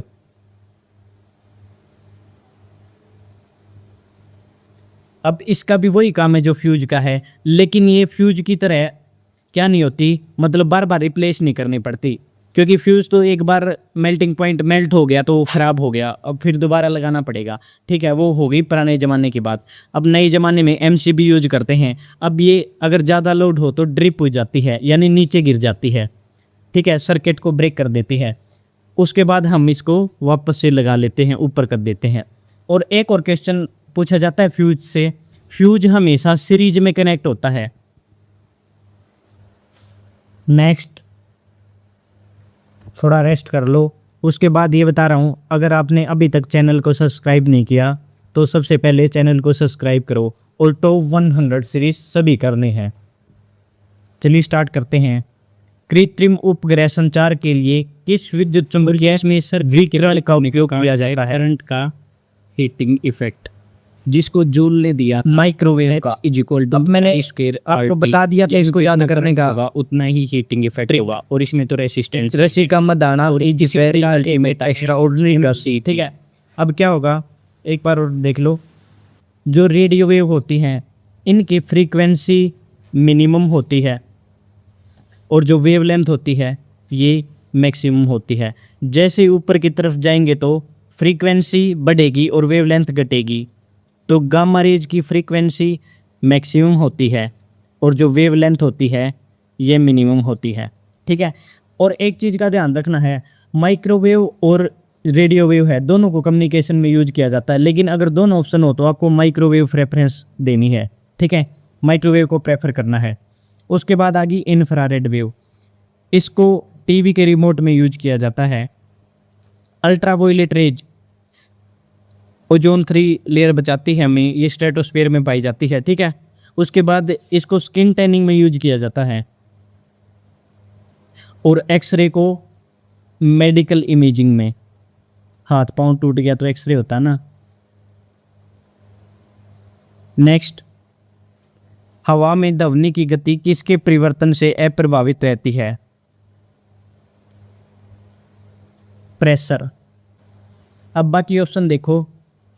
मीडियम का तो प्रभाव होता है, क्योंकि हमें पता है साउंड की स्पीड सबसे ज़्यादा होती है सॉलिड में, उसके बाद होती है लिक्विड में, और लिक्विड के बाद होती है गैस में। ह्यूमिडिटी का भी प्रभाव पड़ता है। अगर ह्यूमिडिटी बढ़ेगी तो साउंड की स्पीड भी क्या होगी? इंक्रीज होगी, क्योंकि जो मोस्ट एयर होती है ना वो लाइटर होती है ड्राई एयर से। अब आ गया टेम्परेचर। अगर टेम्परेचर बढ़ाऊंगा तो साउंड की स्पीड भी क्या होगी? बढ़ेगी। उसके लिए एक इम्पोर्टेंट रिलेशन है, V is under root of T, इसके डायरेक्टली प्रोपोर्शनल होती है। नेक्स्ट, विद्युत परिपथ को जोड़ने या तोड़ने के लिए उपयोग किए जाने वाला एक सरल उपकरण को क्या कहते हैं? स्विच। स्विच में भी दो प्रकार की चीज़ें होती हैं, या तो स्विच ऑन होगा या ऑफ होगा। अगर स्विच ऑन है तो इसको हम इस डायग्राम से दिखाएंगे, अगर स्विच ऑफ है तो इस प्रकार दिखाएंगे। अगर स्विच ऑफ है तो इसका मतलब क्या है? सर्किट ओपन है। अगर ऑन है तो सर्किट क्लोज है, इससे करंट फ्लो करेगा। ट्रांसफॉर्मर, ये डिवाइस जो AC वोल्टेज को इंक्रीज या डिक्रीज करने के काम आता है। कैपेसिटर, वो डिवाइस जो इलेक्ट्रिक चार्ज को स्टोर करता है। ठीक है, उसके बाद रेसिस्टर, जो रेसिस्टेंस पैदा करता है। नेक्स्ट, जब दूध को मथा जाता है तो मलाई उससे अलग किस प्रकार से हो जाती है? Centrifugal force. सेंट्रीफ्यूगल फोर्स लगता है अवे फ्रॉम सेंटर, यानी केंद्र के बाहर। और इसका एक और उदाहरण है वॉशिंग मशीन, ड्रायर।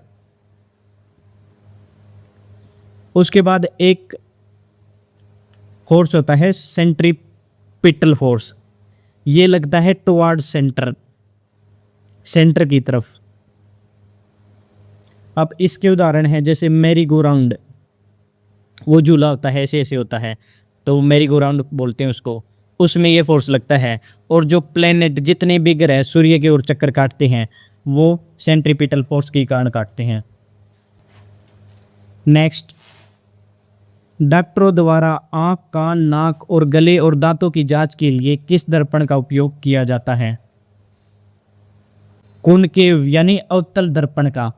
इसमें खासियत क्या होती है, इससे जो इमेज बनेगी वो मैग्नीफाइड यानी लार्ज बनती है और हमें लार्ज इमेज चाहिए है।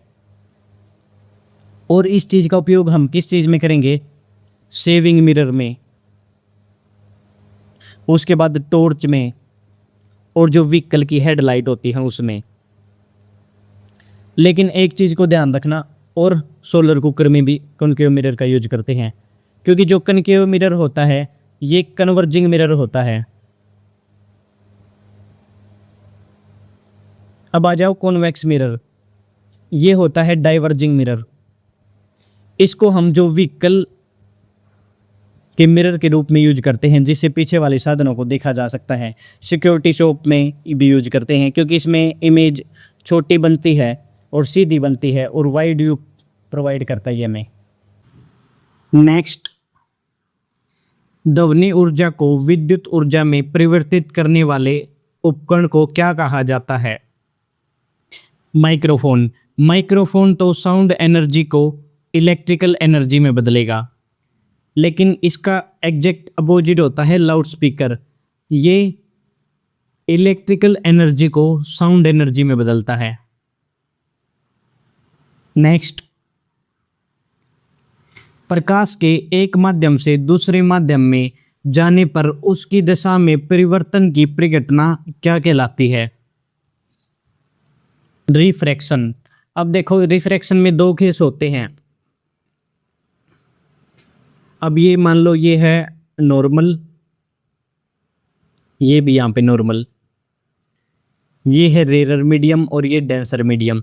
जब भी रेरर से डेंसर मीडियम में जाएगी तो क्या होगा? ये एंगल ऑफ इंसिडेंस है और ये एंगल ऑफ रिफ्रैक्शन है। तो इसमें एंगल ऑफ इंसिडेंस हमेशा बड़ा होगा एंगल ऑफ रिफ्रैक्शन से। अब ये दूसरा इसका एग्जैक्ट अपोजिट केस है, इसमें रेरर से डेंसर की तरफ जाएगी, तो ये यहाँ से आई तो देर में जाते ही ये नॉर्मल से दूर भागेगी। तो ये मान लो ये है एंगल ऑफ इंसिडेंस और ये है रिफ्रैक्शन एंगल।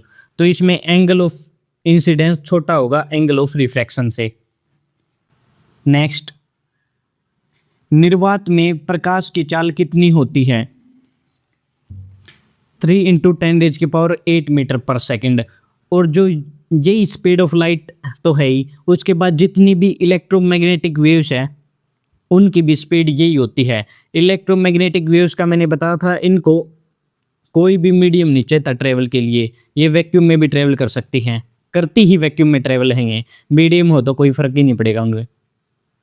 नेक्स्ट, रेडियो धार्मिकता की एसआई इकाई क्या है? मोस्ट इंपॉर्टेंट क्वेश्चन, इसमें बच्चे बहुत ज्यादा गलती करते हैं। बैकरल, और इसको हम BQ से डिनोट करते हैं। देखो जो क्यूरी है ना, कि क्यूरी आंसर कर रहे हो जाएगी, क्यूरी भी इसकी इकाई है रेडियो एक्टिविटी की, लेकिन क्यूरी इसकी एसआई इकाई नहीं है। जैसे टेम्परेचर है, टेम्परेचर की 3 इकाई है ना, डिग्री सेल्सियस, डिग्री फ़ारेनहाइट और केल्विन। एसआई है केल्विन, इसी प्रकार एसआई है रेडियो एक्टिविटी की बैकरल। उसके बाद क्यूरी से आपको क्वेश्चन बताता हूँ क्या क्या आते हैं। जो मैरी क्यूरी थी, उन्होंने ही जो रेडियो एक्टिविटी टर्म है उसको कोइन किया था। तो क्वेश्चन आता है who coined the term radioactivity, तो आएगा मैरी क्यूरी। लेकिन अगर ये पूछे कि रेडियो एक्टिविटी की खोज किसने की थी, वो की थी हेनरी बैकरल ने। इन्हीं के नाम पर एसआई यूनिट को रखा गया है। और जो मैरी क्यूरी, ये तो बहुत ही महान महिला थी, इन्होंने 2 बार नोबेल प्राइज जीता है और इन्होंने अपने हस्बैंड के साथ मिलकर, वो थे पेरी क्यूरी, इनके साथ मिलकर एक एलिमेंट पोलोनियम की खोज की थी। तो देखो क्या क्या इंपॉर्टेंट क्वेश्चन बन गए। 2 बार नोबेल प्राइज जीतने वाली इकलौती महिला मैरी क्यूरी, और किसने पोलोनियम एलिमेंट की खोज की थी? Marie Curie along with her husband Pierre Curie. Next, निम्नलिखित में से 1 नैनोमीटर का मान क्या है? 10⁻⁻7 सेंटीमीटर। देखो 1 नैनोमीटर की वैल्यू होती है 10⁻⁹ मीटर, लेकिन सेंटीमीटर में पूछा है।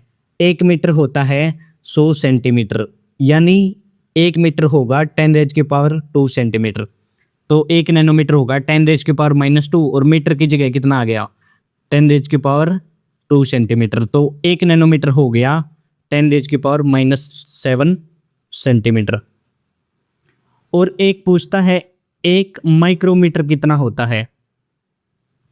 माइक्रोमीटर को हम इस चीज़ से डिनोट करते हैं, वो होता है 10⁻⁻6 मीटर।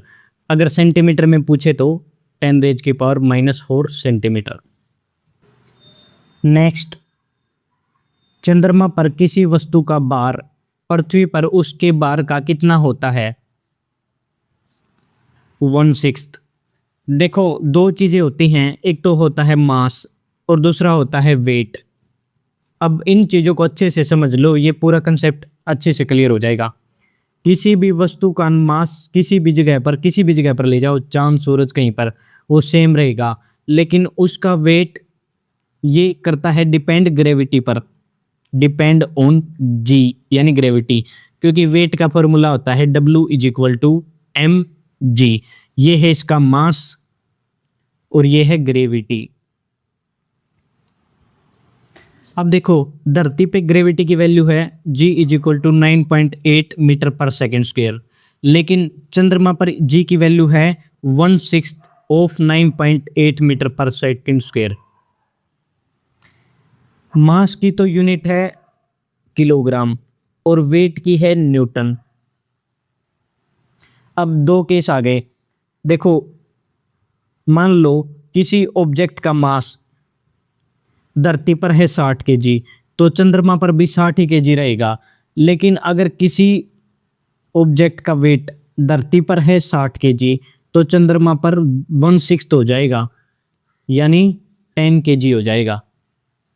इनमें कुछ भी कंफ्यूजन का पॉइंट नहीं है। चलिए अब नेक्स्ट करते हैं। निम्नलिखित में से कौन सा प्रकाश का प्राथमिक रंग नहीं है? येलो। ये देखो 3 होते हैं रंग प्राइमरी, रेड, ब्लू और ग्रीन। और जो कलर ब्लाइंड पीपल होता है ये पूछता है किन चीज़ों में अंतर नहीं कर पाता, वो रेड और ग्रीन में कलर ब्लाइंड पीपल डिफरेंशिएट नहीं कर पाता। नेक्स्ट, हाइड्रोजन बम का विकास या कह सकते हैं पहली बार किसने बनाया? एडवर्ड टेलर ने। और जो ये हाइड्रोजन बम है ये न्यूक्लियर फ्यूजन पर बेस है और इसी न्यूक्लियर फ्यूजन पर सन से एनर्जी मिलती है। उसके बाद जे ओपनहाइमर, इन्होंने एटम बम को सबसे पहली बार बनाया था और ये न्यूक्लियर फ्यूजन पर बेस है। न्यूक्लियर रिएक्टर होता है जो, वो भी न्यूक्लियर फ्यूजन पर ही काम करता है। नेक्स्ट, रेडार का पूर्ण रूप क्या है? रेडियो डिटेक्शन एंड रेंजिंग, और इसमें माइक्रोवेव का उपयोग किया जाता है। नेक्स्ट, भारतीय परमाणु कार्यक्रम के जनक किसे माना जाता है? होमी जहांगीर भाभा। ये भारत के बहुत ही महान साइंटिस्ट रहे हैं। उसके बाद आ जाओ विक्रम साराभाई पर।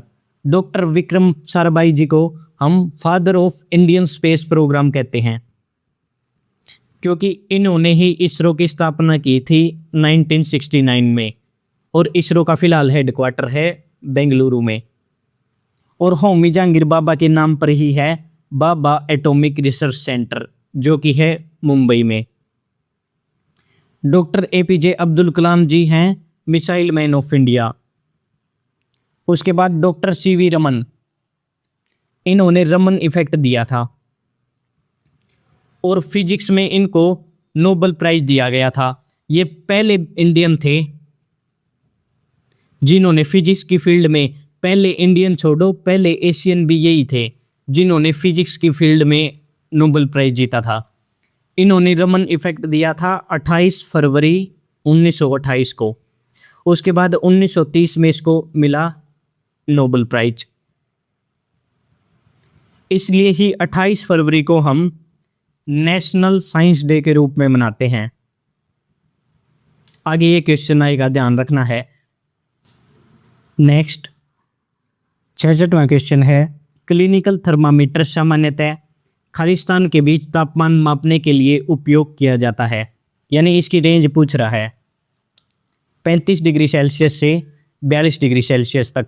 अगर फ़ारेनहाइट में पूछो तो ये है 94 डिग्री फ़ारेनहाइट से 108 डिग्री फ़ारेनहाइट। बिल्कुल इजी क्वेश्चन है, ये क्लास 6ठी में 7th चैप्टर आता है साइंस का तापमान वाला, उससे बिल्कुल आसान क्वेश्चन है। NCERT तो आप 6ठी से 10th क्लास तक रट लो, बिल्कुल एग्जामिनर बहुत ज़्यादा क्वेश्चन पूछता है NCERT से। उसके बाद एक होता है हमारा लेबोरेटरी थर्मामीटर, जिसकी रेंज होती है -10 डिग्री सेल्सियस से 110 डिग्री सेल्सियस तक। नेक्स्ट, गर्मियों में मिट्टी के घड़े का पानी किस प्रक्रिया के कारण ठंडा हो जाता है? इवापोरेशन के कारण। इवापोरेशन वो प्रक्रिया है जिसमें लिक्विड गैस में बदल जाती है, और जो इवेपोरेशन होता है इसके कारण हमें कूलिंग इफेक्ट होता है इसके कारण। और इवेपोरेशन के उदाहरण है जैसे गीले कपड़ों का सूखना, गर्मियों में पसीने का सूखना, ये इसके उदाहरण हैं। और उसके बाद ये किन किन चीज़ों पर डिपेंड करता है इवेपोरेशन, यहाँ पे बताऊंगा इवेपोरेशन और ये किन किन चीज़ों पर। सबसे पहले है टेम्परेचर। अगर टेम्परेचर बढ़ाऊंगा तो इवेपोरेशन भी बढ़ेगा, यानी रेट ऑफ एवरेशन बढ़ेगा। अगर सरफेस एरिया बढ़ाऊंगा तो एवेपोरेशन बढ़ेगा। अगर विंड की स्पीड यानी पंखा चला दिया तो भी एवेपोरेशन बढ़ेगा। लेकिन अगर ह्यूमिडिटी बढ़ेगी तो रेट ऑफ इवेपोरेशन कम हो जाएगा। नेक्स्ट, राष्ट्रीय विज्ञान दिवस कब मनाया जाता है? 28 फरवरी को, क्योंकि 28 फरवरी 1928 को डॉक्टर सीवी रमन जी के द्वारा रमन इफेक्ट दिया गया था। इसलिए 28 फरवरी को हम नेशनल साइंस डे के रूप में मनाते हैं। लेकिन डॉक्टर सीवी रमन जी को 1930 में नोबेल प्राइज दिया गया था, ये ध्यान रखना है। ये भी पूछ लेता है कब दिया गया था नोबेल प्राइज। नेक्स्ट, दूध का घनत्व किस यंत्र से मापा जाता है? लैक्टोमीटर से। और कई बार दूध का घनत्व की जगह दे देगा प्योरिटी ऑफ मिल्क, ये भी लैक्टोमीटर से ही मापी जाती है। इसमें पता लग जाता है कि दूध में कितना पानी मिलाया गया है या कोई अडल्ट्रेशन मिलावट की गई है। अब देखो, लैक्टो से मुझे एक और चीज़ याद आई बायोलॉजी की। दूध को अगर मैं दही में बदलूंगा तो उसके लिए एक बैक्टीरिया जिम्मेदार है जिसका नाम है लैक्टोबैसिलियस बैक्टीरिया। बच्चे इसी में कंफ्यूज हो जाते हैं कि लैक्टोबैसिलियस है क्या, वायरस है, बैक्टीरिया है या प्रोटोजोआ है। तो ये है बैक्टीरिया। और जो ये लैक्टोबैसिलियस बैक्टीरिया है ये हमारा राष्ट्रीय सूक्ष्म जीव है।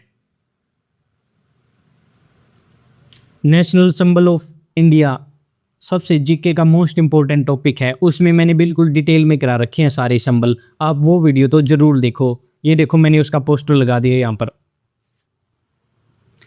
नेक्स्ट, गति के समीकरण v = u + at में u क्या दर्शाता है? Initial velocity. और उसके बाद v दर्शाता है फाइनल वेलोसिटी को। a बताएगा एक्सेलरेशन और t टाइम को।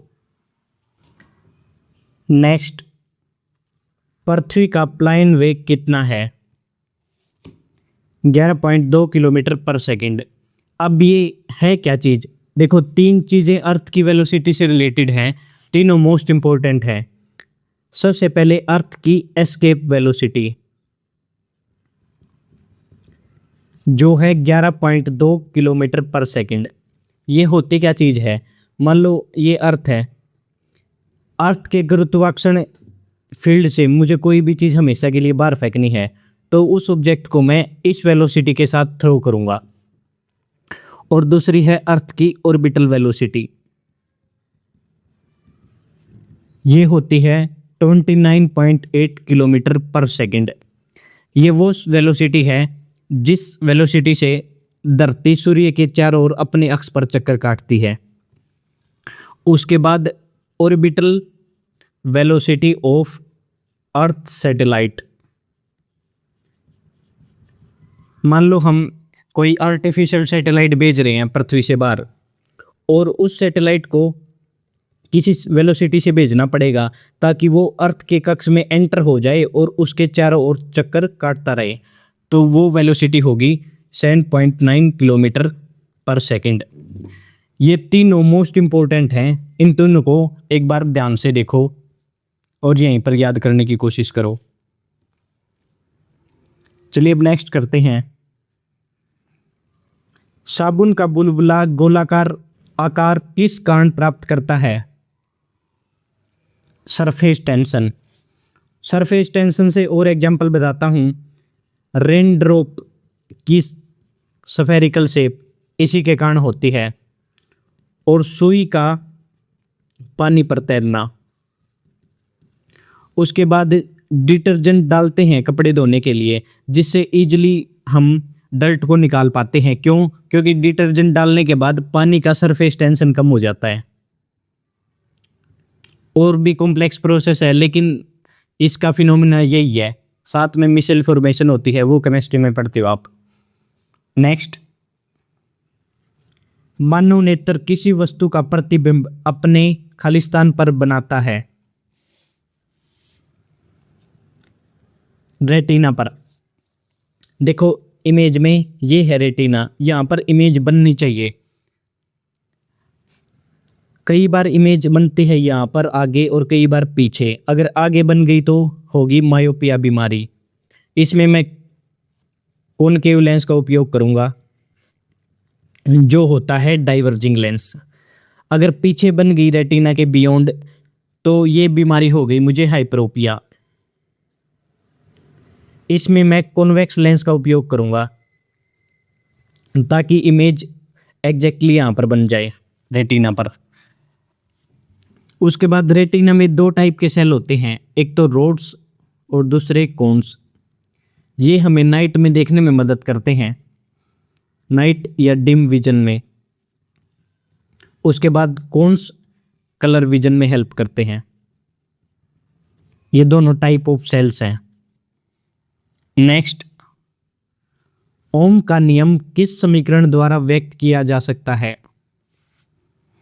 V is equal to I are.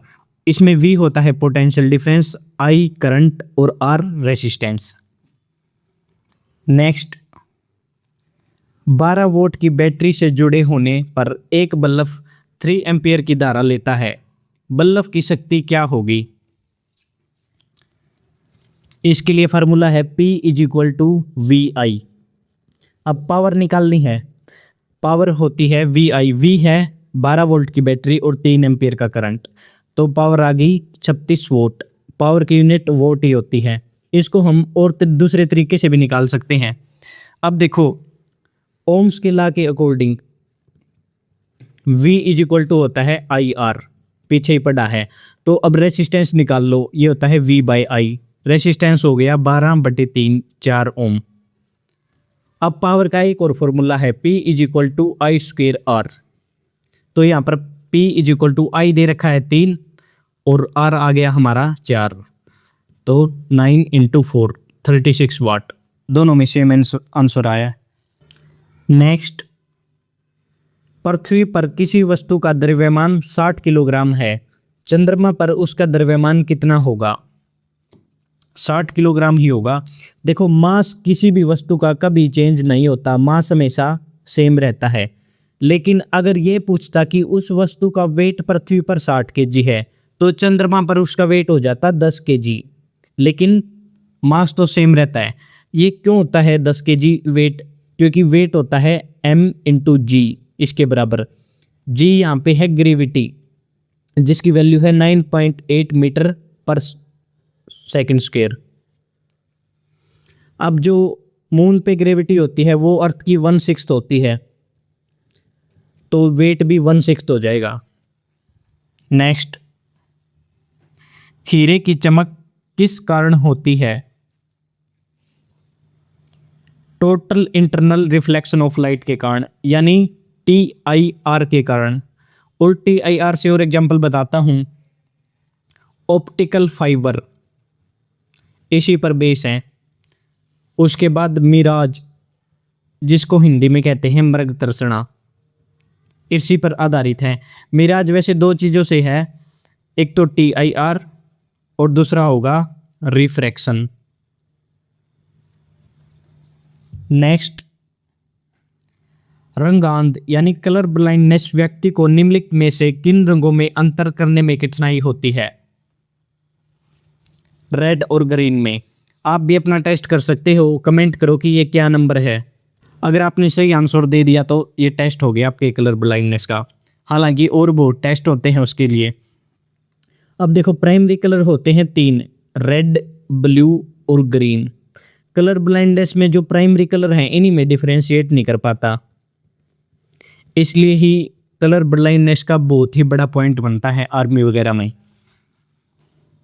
Next, विद्युत हीटर की कुंडली बनाने में किस पदार्थ का उपयोग किया जाता है?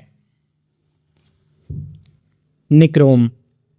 और ये निक्रोम एक एलॉय है, मिश्र धातु है निकल और क्रोमियम की। निकल होता है 80% और क्रोमियम 20%। इसकी खासियत क्या होती है निक्रोम की? इसका रेसिस्टेंस बहुत हाई होता है और जो इसका मेल्टिंग पॉइंट है वो भी हाई होता है। नेक्स्ट, विभवांतर यानी पोटेंशियल डिफरेंस का SI मात्रक क्या है? वोल्ट। नेक्स्ट, 81वें क्वेश्चन को करते हैं। यदि किसी लेंस की फोकस दूरी 25 सेंटीमीटर है तो उस लेंस की अक्षमता क्या होगी? तो हमें पावर का फार्मूला पता है, P = 1/f। यहाँ पे f है फोकल लेंथ, और फोकल लेंथ के बारे में तो हमें पता है, जो कॉनकेव मिरर है या कॉनकेव लेंस है उसकी फोकल लेंथ हमेशा नेगेटिव होती है, तो इसकी पावर भी नेगेटिव आएगी। और जो कॉन्वेक्स लेंस है इसकी फोकल लेंथ पॉजिटिव होती है, तो इसकी पावर भी पॉजिटिव होगी। अब पावर पॉजिटिव आनी चाहिए, यहाँ पे नेगेटिव है और यहाँ पे नेगेटिव है, दो ऑप्शन तो हो गए कैंसिल। अगर तुक्का मारना होगा तो हमें इन दोनों में से मारेंगे, लेकिन चलो करते हैं इसको। P = 1/, अब F कितना दे रखा है? 25 सेंटीमीटर। अब इसको स्टैंडर्ड यूनिट में बदलो तो हो जाएगा 0.25 मीटर। तो 0.25, तो P की वैल्यू आ जाएगी +4 डायोप्टर। इसका मतलब ये कौन सा लेंस है? कन्वेक्स। नेक्स्ट, AC को DC में बदलने के लिए किसका उपयोग किया जाता है? रेक्टिफायर का। अगर मैं DC को AC में बदलना चाहूँ तो तब मैं इन्वर्टर का प्रयोग करूँगा। मोटर का उपयोग इलेक्ट्रिकल एनर्जी को मैकेनिकल एनर्जी में बदलने के लिए किया जाता है, और जनरेटर में एग्जैक्टली अपोजिट होता है। इसमें मैकेनिकल एनर्जी को इलेक्ट्रिकल एनर्जी में बदला जाता है। और ट्रांसफार्मर का काम है AC वोल्टेज को इंक्रीज या डिक्रीज करना। नेक्स्ट, भूकंप का पता लगाने और रिकॉर्ड करने वाले यंत्र को क्या कहते हैं? सिस्मोग्राफ। और जो ये सिस्मोग्राफ होता है इसमें एक स्केल होता है जिसका नाम है रिक्टर स्केल। इस स्केल पर भूकंप की तीव्रता मापी जाती है कि भूकंप कितना तेज है। अब देखो, ये मान लो ये है सरफेस धरती का, इसके अंदर जहाँ से भूकंप की स्टार्टिंग होती है ये होता है सेंटर, इसको सेंटर कहते हैं। उसके बाद अर्थ के सरफेस पे जो ये पॉइंट है एग्जैक्टली ऊपर, इसका नाम है एपिसेंटर। अगर भूकंप आएगा तो सबसे ज़्यादा नुकसान एपिसेंटर के आसपास होगा। अगर यही भूकंप का सेंटर समुद्र के अंदर हो तो समुद्र में अर्थक्वेक आएगा तो उसमें बड़ी बड़ी पानी की लहरें उठती हैं, तो उस चीज को हम कहते हैं सुनामी। नेक्स्ट, पेरिस्कोप किस सिद्धांत पर कार्य करता है? रिफ्लेक्शन ओनली, और इसमें मल्टीपल रिफ्लेक्शन होता है। अब बिल्कुल ध्यान से सुनना है, ये है पेरिस्कोप डिवाइस।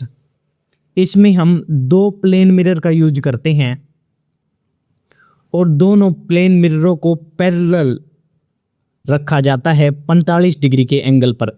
ये देखो, ये पैरेलल रखे गए हैं, एक ये और 45 डिग्री पर। अब देखो, ये ऑब्जेक्ट है, यहाँ देखना है, ये है ऑब्जर्वर। तो इससे लाइट रे आएगी, यहाँ से रिफ्लेक्ट होके इस मिरर पे और फिर सीधी ऑब्जर्वर के पास। इसका उपयोग कहाँ पे किया जाता है? सबमरीन में, आर्मी टैंक में, और जो बंकर होते हैं उसमें।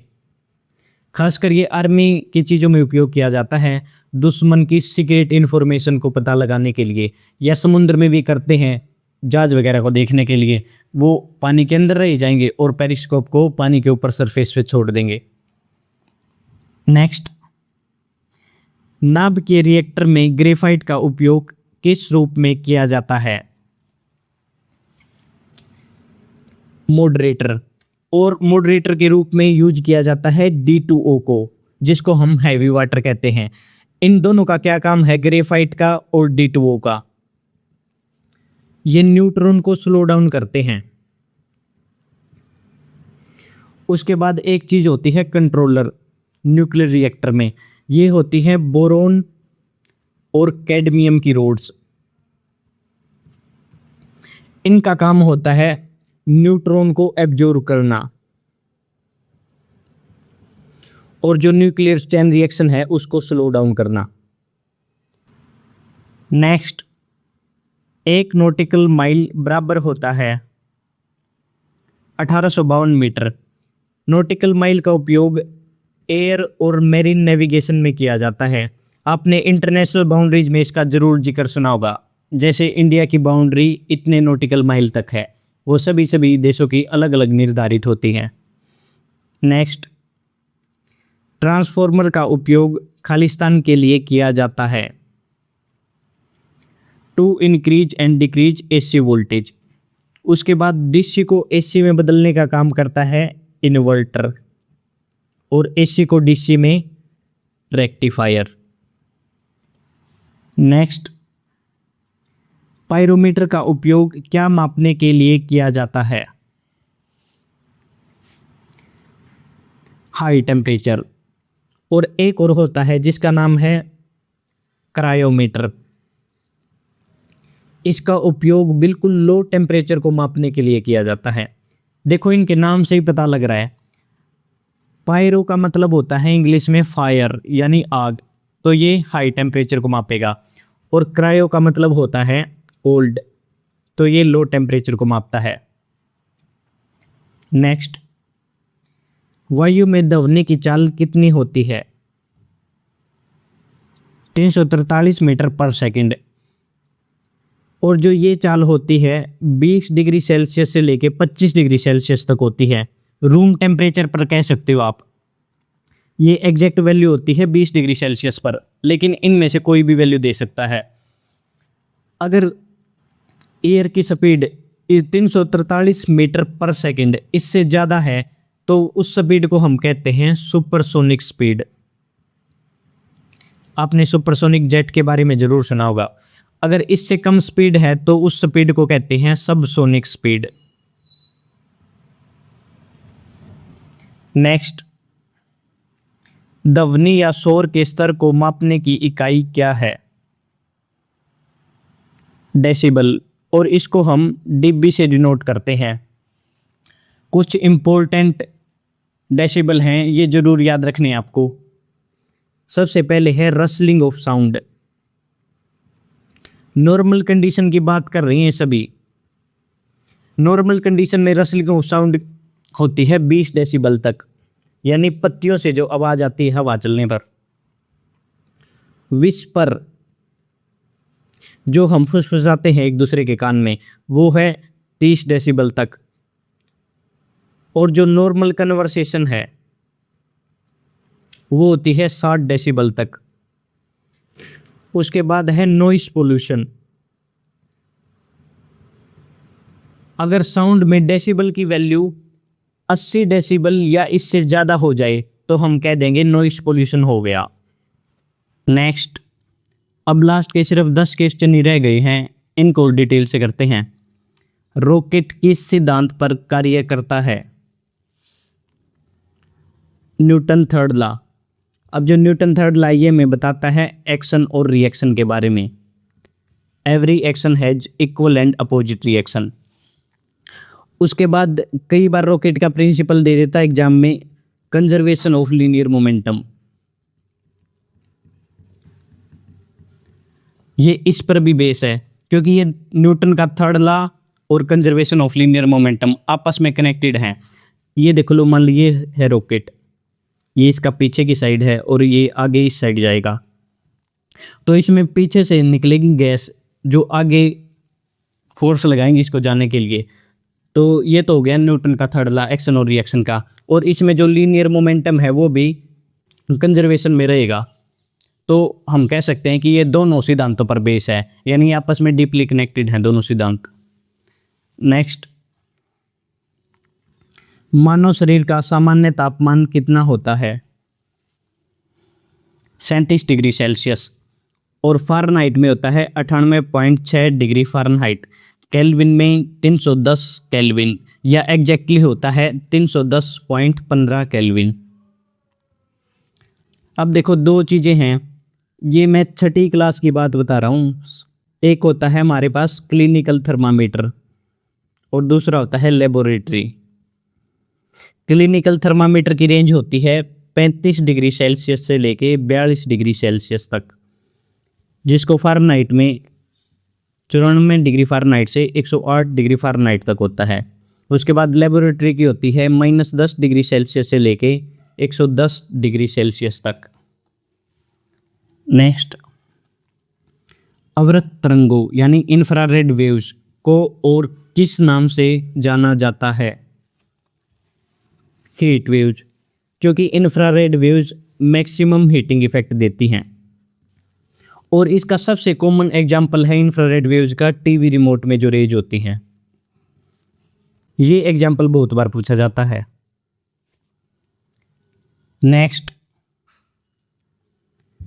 3 ओम, 6 ओम और 9 ओम प्रतिरोध के 3 तारों को समांतर क्रम में जोड़ा गया है। परिपथ का कुल प्रतिरोध कितना होगा? आप देखो, रेसिस्टेंस यानी प्रतिरोध दो प्रकार से जुड़ा होता है सर्किट में, एक तो सीरीज में और एक पैरेलल में। सीरीज में निकालने का फार्मूला है R = R1 + R2 + R3, या जितने भी लगा रखे हैं। और पैरेलल में होगा 1/R = 1/R1 + 1/R2 + 1/R3। अब ये पैरेलल में कनेक्टेड दे रखे हैं तो टोटल रेसिस्टेंस निकालेंगे हम इस फॉर्मूले से। 1/R = 1/3 + 1/6 + 1/9। अब इनका एलसीएम लो, आ गया 18, 6, 3, 2, तो 1/R हो गया 11/18। तो R कितना हो जाएगा? 18/11 ओम। तो option C is correct. Next, ग्रहों की गति के 3 नियमों की खोज किसने की थी? जोनास केपलर ने। केपलर के जो 3 नियम थे वो आपने पढ़े होंगे जरूर। उसके बाद है जॉर्ज लेम्पेयर, इन्होंने दी थी बिग बैंग थ्योरी जो यूनिवर्स के ओरिजिन से संबंधित है। एल्बर्ट आइंस्टाइन की 2 इंपॉर्टेंट चीजें हैं, एक तो theory of relativity E = mc², और एक photo electric effect.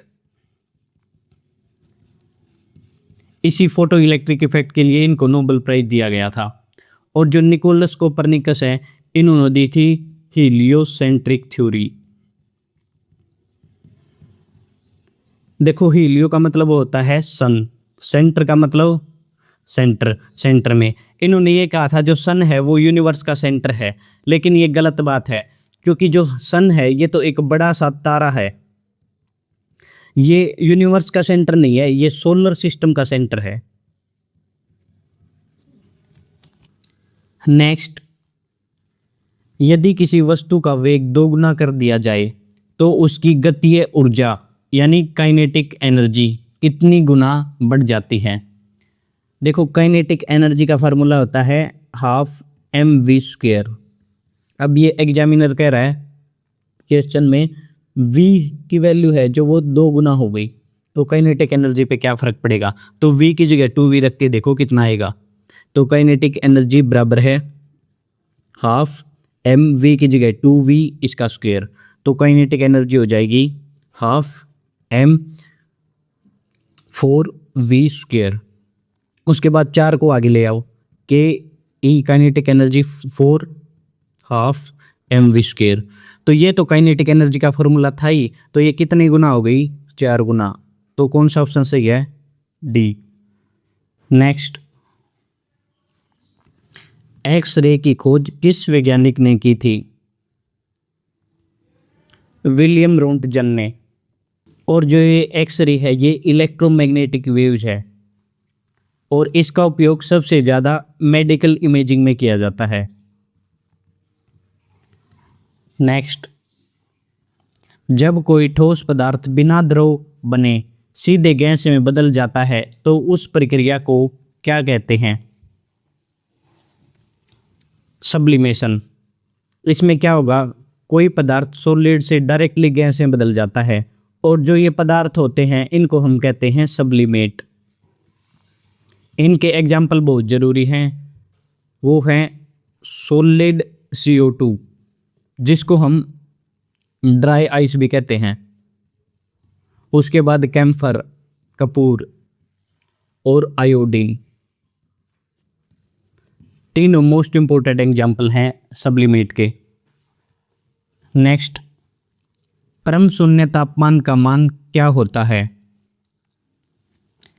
-273.15 degree Celsius, जो 0 केल्विन के बराबर होता है, क्योंकि केल्विन = डिग्री सेल्सियस प्लस 273.15 होता है ना।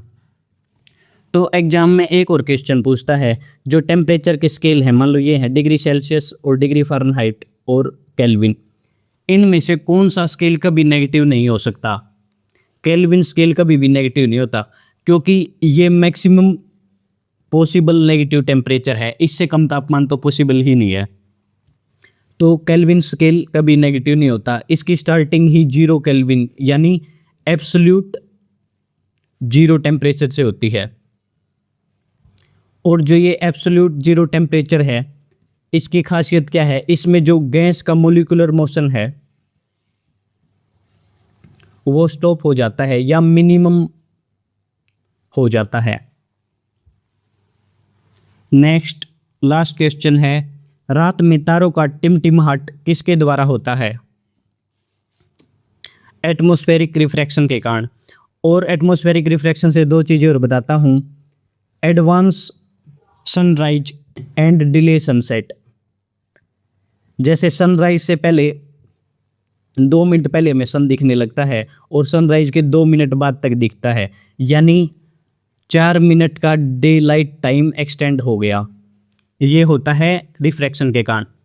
और इसका एक बहुत इंपॉर्टेंट उदाहरण है मिराज, मृगतर्षणा, जो कि होता है TIR, टोटल इंटरनल रिफ्लेक्शन और रिफ्रैक्शन के कारण। चलिए, हमने अब 100 क्वेश्चनों को बिल्कुल अच्छे से कर लिया। अब देखते हैं संत कबीरदास जी क्या कहते हैं। धीरे धीरे रे मना, धीरे सब कुछ होए, माले चिसे सोगड़ा रे तु आई फल होए। इसलिए आपको भी पढ़ाई करते रहना है और लगातार मेहनत करते रहना है, तभी जीके इम्प्रूव होगी। अगर आप सोचो कि एक दिन में ही सब कुछ हो जाए, ऐसा नहीं होगा। लगातार आपको कंटिन्यूस प्रैक्टिस, कंसिस्टेंसी बनानी ही होगी। और उसके बाद आप चैनल को सब्सक्राइब जरूर कर लो, और जो जीके में टॉप 100 सीरीज चला रखी है उसको ज़रूर करो, क्योंकि इस सीरीज से मान लो 10 सब्जेक्ट कराए हैं, 1000 क्वेश्चन हो गए टोटल, तो 10 से 15 मैं गारंटी के साथ कहता हूँ ज़रूर आएंगे आपके एग्ज़ाम में, क्योंकि हम बिल्कुल डिटेल के साथ कर रहे हैं और ये तो 1000 मोस्ट इम्पोर्टेंट क्वेश्चन है, इनमें से तो एक भी नहीं छोड़ना आपको। चलिए अब इस वीडियो को एंड करते हैं। Thank you.